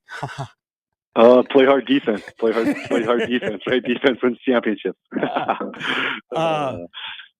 Big weekend for you, but now in this stretch where you're starting to stack NCHC wins and you can start to see moving up the standings where you're at, trying to figure out for the next month and a half, how do you like how you guys have played since they've come back from the break? Yeah, it's been great. I think the keyword we've been using all season long with this group is growth. Growth. We have obviously a lot of new players this year, and just kind of getting everybody accustomed to how we want to play and the culture and the environment and the system approach that we use. And so it's really been nice to see just that continual growth here, especially in the second half, and seeing the guys really coming into their own. And we have a few guys that had maybe tough starts this season that are really getting rewarded now with the work they put in throughout the year. So anytime as a coach, you love to see those guys grow throughout the year and now get rewarded with some really good playing. Coach Gabinet, Matt here. I want to thank you so much for coming on the show and want to wish you luck for this weekend. I know it might seem like a while ago, but you guys had a interesting start to the season. You end up winning the Icebreaker tournament back in October, and then after that, 6 losses in a row. And I just want to ask you, how do you, as a coach and with your team, how do you try and keep that locker room together and keep the confidence of the team, knowing that when you guys are playing at your best, you can beat anyone in the country, but I'm sure that was difficult to keep that around and keep that mindset while you're going through an early season skid. Well, I think the first part is that you have to stay even keeled. Again, I think probably we shouldn't have won one of those 2 games at the Icebreaker Channel, if I'm being realistic, and we probably shouldn't have lost 6 in a row as well, if I'm being realistic. So I think just part of that is being even keeled, and I think that starts at the top. You got to make sure that you're enthusiastic and your approach to the day-to-day activities at the rink. And I think another good thing, I know it's even in our press conferences during that stretch of the losses, that we didn't feel like a team with that record. And I think that's always a good indication of how the team's feeling and the players are feeling there. So again, for me, really important to stay consistent. I thought Coach Crutchfield had a great answer in the press conference yesterday, just like the same thing they're facing St. Thomas this weekend. And, even though it's a big game, it's just another game that they got to prepare for and be focused on. And I think that goes across all sports. When you can stay present and stay focused, usually stuff takes care of themselves. Hey, you have, since you've been here at Omaha, you've had a good stretch of being able to recruit goalies, retain goalies, and guys that are difference makers. And your latest one is no different. And Simon seems like he's been here forever. But Simon Licozzi is one of the best goalies in college hockey. And I can look at his save percentage. I can look at his goals against. And I can say, man, he's a .934 save percentage, 2.24 goals against. I know what he does on a nightly basis that helps this team win when you're trying to find a way on the other end to put the puck in the net. But as you look at him, what makes him different and so good and so important to this group? Well, first off, he's a winner, in my opinion. I think some people just have that winning factor to them, and he's got it. Just the way, I finished with, I think, at a meeting with our administration yesterday, and it's 5:30 p.m. here, and I'm going back to my office, and he's just in the players' lounge getting ready to leave. Practice ended at 2:00. And so I think it just goes to insight just to how detailed he is in his daily approach and how he does things. And he's very methodical on just his approach of getting better. And then one of our coaches here, Pete Aubry, works with the goalies, has done a great job too. And I think you've just seen that consistent growth from last year to this year in the net too, and just playing some great hockey. And you need those guys, as you said, you need those game breakers, those game changers that you're going to break down. You're going to have breakdowns throughout a game, especially when you play the opponents that we do on a week-to-week basis. And you need those guys to come up with big saves at times to keep in the game. And he's done just that for us. Coach, it's a long season, but how have you seen your team evolve from the beginning of the year all the way up to now with this massive series against St. Cloud State, right around the corner?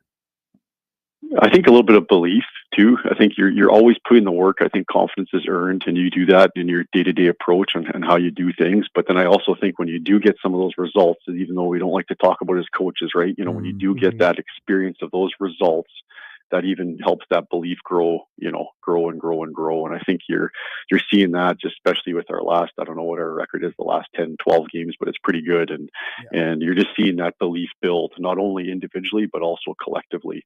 And, that really leads to future success, in my opinion. Hey, speaking of St. Cloud coming here, so you're up in St. Cloud and at the Herb Brooks place, and you win a game in overtime, and you do it with Sam. Sam gets the game-winning goal, and he's been great for you. But there's part of we spend a lot of time, this, Gabs. You listen. We spend a lot of time talking about the portal in football and basketball. Yeah, he's a guy that was at Wisconsin. How has the portal changed your approach as the Omaha hockey coach on how you build a roster? Man, that's a loaded question. That's a tough thing in today's world, right? You got really, essentially, we have 26, 27 free agents on your team every year, and so it's really hard to know, who's coming back and who's staying and who's coming in and who's leaving. So I think you just have to, have your core values, have your, how you want to do things there, and communicate as best you can, and then you get opportunities like Sam. He only played 7 games for Wisconsin last year. We had recruited him previously before he went to Wisconsin, so that was nice to have that pre-existing relationship with him there. And again, I think we've kind of had a great check record if you look over the last couple of years of guys that come here that maybe go to programs where they don't get that same opportunity. They come here and they flourish. And we did that with Zach Ertl as well, who's a former teammate of him, and he was instrumental in helping us get him here as well too. And he's just had a great season, and unbelievable guy, works extremely hard, really gifted, just needs to find that confidence again and find that belief in himself and his abilities. And he's done that for a tremendous year so far. Coach, I want to kind of ask you more of a macro hockey question, just going through your team. It was obvious to me looking through these stats where you guys have a lot of block shots. You have a lot of guys, even your top point getters, your creators, your finishers are putting their bodies on the line consistently to get in front of the defense, to get in front of, offensive players and block those shots. What do you think it says as a culture of not only your team, but just hockey teams in general, that players are willing and consistently putting their bodies on the line to get in front of these shots? Yeah, it says a lot. I think that's a selfless act to block a shot and to sacrifice yourself for the team. And we talk a lot about going longer and harder than the other team's willing to go. And that's mental toughness, that's willpower. And, that all feeds into that shot blocking mentality, that playing hard, the commitment to team defense, all those things that are necessary to win hockey games, especially close hockey games. Yeah. We've been in a lot of 1-goal games, and so you don't know which play is going to be that differential play in the game, and so you have to have that approach shift to shift to make sure you're doing everything you can to help the team win. Hey, as we look at, and there's still a lot of hockey to be played, and a huge weekend this weekend. You're ahead of St. Cloud in the standings. What's your thoughts on the way that the NCHC has played out this year, which, if people aren't familiar, is the most difficult hockey conference, in my opinion, in America? We used to call it the SEC of college hockey. We'll now call it the Big Ten of college hockey, even though Big Ten has their own. But how this has been an interesting year in the conference. What's your thoughts on how the season so far in the conference has played out? Well, it just goes to show you, like we talked about initially there, you have to be even keeled throughout the season, because there's going to be ups and downs, especially when you play against these quality teams. It's like we just talked about Miami, Ohio. They're last place right now, and they're a good hockey team. I mean, it wasn't like we walked in there and got 2 easy wins. It was difficult games. They're very close, and I think they're going to win some games here down the stretch. So it just goes to show, when you're in that difficult of a conference and you're facing an opponent like we do every single weekend, you have to be committed to the process. You have to have a game plan, and then you got to be relentless on that. And then you can't get too high or low emotionally with some of the results that take place throughout the year. And so I think that's just something you get used to a little bit when you play against opponents like that all the time. But it's easy to talk about, hard to actually do on a day-to-day basis. And again, that's why it takes a lot of mental toughness and preparation to be able to keep that same emotional control throughout the season. Okay, Coach, let's get right into it. St. Cloud State, what do you think the keys of the game are, and what's the message to this team coming into this massive weekend against a really good opponent? Yeah, they actually play very similar to us, systematically and structurally a little bit, besides a few tweaks maybe in the defensive zone. But very good team, very well coached, always played to me an honest, hard game. Built a little bit blue collar. Obviously, they got some, world junior players on their team. They got some really, really talented players there, but it's going to be a real, real close series. And so again, like we talked about, just have to make sure our details are excellent. We're really, really focused, and then really starting on time. They're a team that likes to get out of the gate quickly, and so you got to be really ready to play when we drop the puck. Hey, one final thing here, and this is, again, I love your perspective because you've been around the game for a long time at different levels. How much of a game changer for Omaha hockey, because you recruit in that area and you know that area, how much of it is a game changer for Omaha hockey, Gabs, that major junior players now can play in the NCAA? I think it's going to be a huge advantage for us. I think probably similar to Crutch and some of the other sports, even you guys, that know the people outside the state just don't recognize how beautiful Omaha is, how great a spot it is to live, just all the things we have here. And so when you're recruiting people, a lot of times nobody's within 6 hours of us, right? That's going to come here to play hockey. And so, you hear Nebraska, they're just not quite sure about it and things like that. So just to expose a bigger player pool now to what we have in Omaha and what we can offer in the environment and the culture, the facilities, the campus, the city.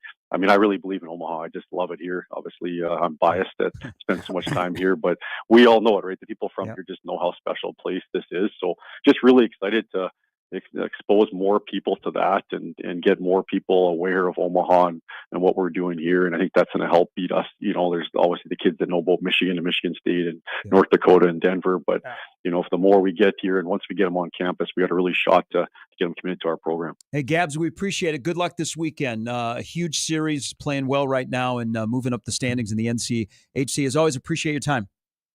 Yeah, and I'll see you guys tonight. I'm going to pop by the basketball game tonight for that big game, so we'll see you guys tonight. Awesome. Thanks so much. Thanks, Gabs. Thanks, Coach. That's Mike Gavin, an Omaha hockey coach. They've won 4 in a row. They're sitting in a good spot in the NCHC. Now, pair-wise, the rough start, as you were alluding to at the beginning of the year, has dinged them a bit. But they are in a nice little spot in a weird year in this league where Denver and North Dakota are not dominating at the top, where they could get home ice advantage in the opening round of the playoffs. I mean, you got teams like Arizona State, Western Michigan, who, Omaha's played Western Michigan already earlier in the year. Like, it's competitive, man. It's high level hockey, and it's one of those things when you play, and it's just like any sport. When you play in a league like that, every game matters and every game is tough. And I loved how we talked about Miami of Ohio, who is 0-12 in the conference, right? But giving them credit and talking about, man, he knows. The team knows. They go back into that locker room. They talk about it. They know how far closer away from a team that they're going to be. And it's just a testament to the league and the competition within that league. And I'm really excited for this weekend. You haven't been yet, right? No, I think I'll catch one of the games. Yeah, you're going to like it. That's not a joke. I mean, they do a great job. I think I'll go tomorrow. 7:07, both nights, CBS Sports Network tomorrow night. And then they have the, Stripe the Arena, their promotion coming up on Saturday.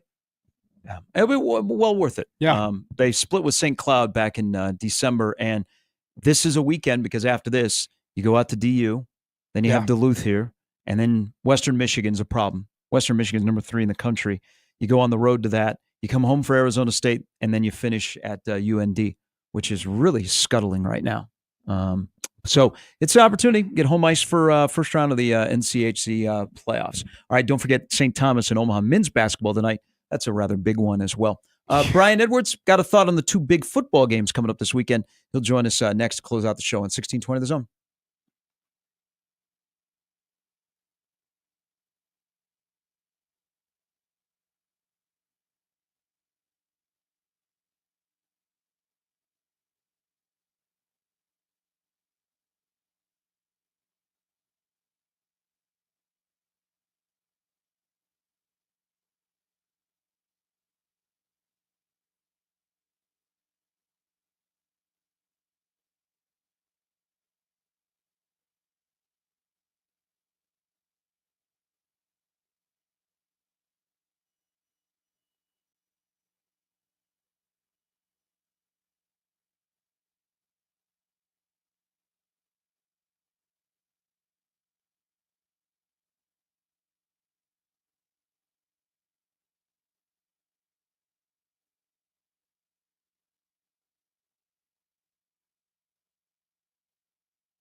Oh, this ought to be fun. I look outside our window here in Omaha. The only white we have is some of the leftover brine they put on the streets. Our next guest, Brian Edwards, how much snow do you have where you're located right now? Well, I'm not very good at measuring snow. I don't have a whole lot of experience in it, but I saw that Pensacola had like 9.5 inches. I mean, I think we've got at least 8 inches or so. Oh, my it hasn't Lord. melted. I mean, it got, I think, like yesterday afternoon, for a couple hours, it was in the 35 to 37 range. But, I mean, it was 28 degrees like an hour ago. So it's not really melting. Okay. All right. Well, you have more snow than we have here in Nebraska. Yeah, that'll be the only time I'm ever able to say that to you. And we've been doing radio for a decade, hopefully a decade or 3 more. And I'll only be able to say that today. All right, let's jump into this. Hey, let's start in the Matt will take the AFC. Let's start in the NFC. Cool. I say they've got the equivalent in the NFL of Magic Johnson's run in 1980, what Jaden Daniels is doing. It is the third matchup. The line, as people figure out that Hurts is going to be a little bit healthier, the line is kind of stretched a little bit. There's a lot in this game.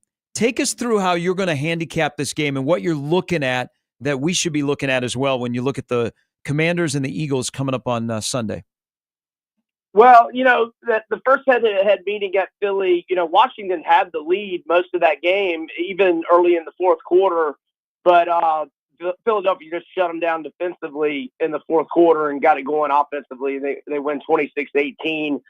But, there's questions of how healthy, Jaden was at that time. He had the rib injury against Cleveland like 5 weeks before that. And, there's been talk he wasn't really healthy for like a month. And he got knocked around pretty good against Pittsburgh the week before that game. So I don't get too much out of that game, other than Washington's defense played really good for 3 quarters. And then the second one, Washington was getting beat pretty bad when Hurts was in, but Hurts leaves late first quarter, and then Jaden ends up throwing for 5 touchdowns. But, I think it's just a new game, and Philadelphia has not looked that good the last 2 weeks to me. Yeah. So I like the Commanders a lot. I've got a little bit at +6. So I'm kind of waiting to hopefully get 6.5 where the Westgate Superbook is now. And if it gets 6.5, I'll buy it to 7 for more. But right now I'm on the Chiefs a little bit more amount-wise. But let me tell you about a couple of props in the Philly game that I'm doing. And these are small potatoes compared to my Chiefs and Commanders bets. But I'm on these bets nonetheless. So, Jalen, his rushing yards prop was 40.5 last week. I had it over, and it got there on the 6th play of the game. It's only 31.5 right now, I guess, because he was a limited participant yesterday with the knee. So, but I think he'll be fine. Even if he's 85%, I still like it over 31.5 rushing yards. He has had, he had 39 the first meeting with Washington. And the second one, he had 41 on only 3 carries and left in the first quarter. And right now, he has had 36 rushing yards or more in 5 straight games and 36 or more in 10 of the last 12 Eagles games he's played in. I'm also going to do an anytime touchdown on Jalen, -125 to -135 range. He's scored at least 1 rushing touchdown in 9 of the last 12 Philadelphia games that he's played in. Okay, Brian, so we'll go to the AFC now. But before we get there, I do want to acknowledge our bad beat together on Ravens over 26.5. I was kicking and screaming and yelling at a bar. I don't know if you were too, but that was absolutely disgusting. Yeah, I'm usually at a bar for the NFL, but since it was a standalone game, I was at a buddy's house, and but I was cussing right there with you. And I mean, and the fumble, Andrew. I mean, he's one of the best tight ends in the NFL the last decade. But my gosh, what a just horrendous fourth quarter. I told my buddy at the bar, I go, I know Brian Edwards out there is screaming with me right now too. But let's get to this game. I mean, Bills Chiefs. You could make the argument this is the Super Bowl before the Super Bowl. I mean, this is one of the biggest games of the year. It's going to be their fourth meeting between Mahomes and Allen. Allen hasn't won yet. People are saying maybe this is his opportunity. How are you looking at this? How are you betting at this? Is there a lot to go off of? Is there anything about their past matchups that maybe you're using to funnel into these bets? I want to hear your mindset here on this. Absolutely. So Mahomes in the Mahomes era against Buffalo in the playoffs, 3-0 in those games, and Mahomes 8 touchdown passes, no interceptions in those games, and 1 rushing touchdown. Mahomes has not had the best stat season this year, but in the last 7 games he's played in, skipping the regular season finale when he didn't dress at Denver, last 7 games, 12 touchdowns, no interceptions. The Chiefs have won 8 in a row in the playoffs, and in those 8 wins, Mahomes 14-1 TDI&T ratio. In 19 career postseason games, Mahomes 16-3 record, 2 losses to Brady, 1 loss to Burrow and Bengals in overtime. But in those 19 career postseason games, Mahomes 42-8 TDI&T ratio and 5 rushing touchdowns, no lost fumbles. And they're really 16-1 this year. I don't count the Denver game, regular season finale. They rested everybody. They're 10-0 at home, and 6 of the wins have come over teams that made the playoffs. Texans twice, Chargers, Broncos, Bucks, and Ravens. I love the Chiefs. I got minus 125 money line, but I'm okay with minus 1.5 or 2 as well. Okay. I've won 22 of 24 in one of those games. They didn't play any of the starters. So I like how you're feeling here. I also like this. Because let's sneak in some college basketball. Before I shut her down last night, I was flipping through the TV, and Stanford was up on Miami 32-9. And I'm like, wow, the Jim Larrañaga Final Four is a long way away, and Jim Larrañaga is now a far time away. They stay in the Bay Area. They play Cal. This has all the makings of just Cal is going to crush Miami, right, on Saturday? Absolutely. Ken Palm has it at 8. But I would love Cal at minus 12 or fewer. And just on principle, I would lay up to 15. They're going to be in a hotel room in San Fran, Oakland area. The next 2 nights, it was more than a 3,000 mile flight out there, more than 6 hours of a flight. They were down 54-16 with 2 minutes left in the first against SMU on Saturday. I caught about 10 minutes of that game in my car on Sirius XM radio. I caught the Miami broadcasters. Zagaki is his name. All they were talking about was the lack of effort. It was pretty amusing. They are, I don't have the stats in front of me, but you can go to my Twitter and look at them. They're horrible. They're auto. I'll be all over the Golden Bears. And I love one prop out. I do like Kelsey anytime touchdown plus 135. He only had 3 regular season touchdowns, but he had 1 in the last regular season game he played in. He had 1 last week. And I don't know if we're low on time, but you can read off those stats on the DM where he's been scoring touchdowns galore in the playoffs the last 4 or 5 years. Hey, we'll get you out on this because you also have your SEC lines up. Any feel on Tennessee-Auburn on Saturday? Okay, I made it 4.5. I just can't go against Auburn at home, even without Broom. So I don't know. If it was 4 or fewer, I'd bet Auburn. I don't know. It might end up being more than 4.5. I haven't even looked at what Ken Palm has for that, which I can do. I don't know how we are on time. Let's see here. Yeah, that's going to be a good one. I can't wait to break that one down on my podcast here in a couple of hours. So Ken Palm has got. Wow, they have Auburn minus 8. Ooh, gosh, I would lean Tennessee, but I don't know if I can go against Auburn at home. Yeah, and Tennessee is only 1-2 in true SEC road games. Right. No. Yeah. Hey, we appreciate it. Where can people find the podcast, by the way? Oh, on the Southeastern 16 YouTube channel. Just Southeastern, and then 16 as in 16 teams. It's called Bets and Ball Games. And we got a lot of great content up there. I'm only part-time with them. But they had Bruce Pearl on for an interview yesterday morning that any Auburn fans in the Omaha area might enjoy listening to. Southeastern 16 YouTube channel. Fantastic. And you're also doing stuff at majorwager.com along with Vegas Insider. B, as always, have a great weekend.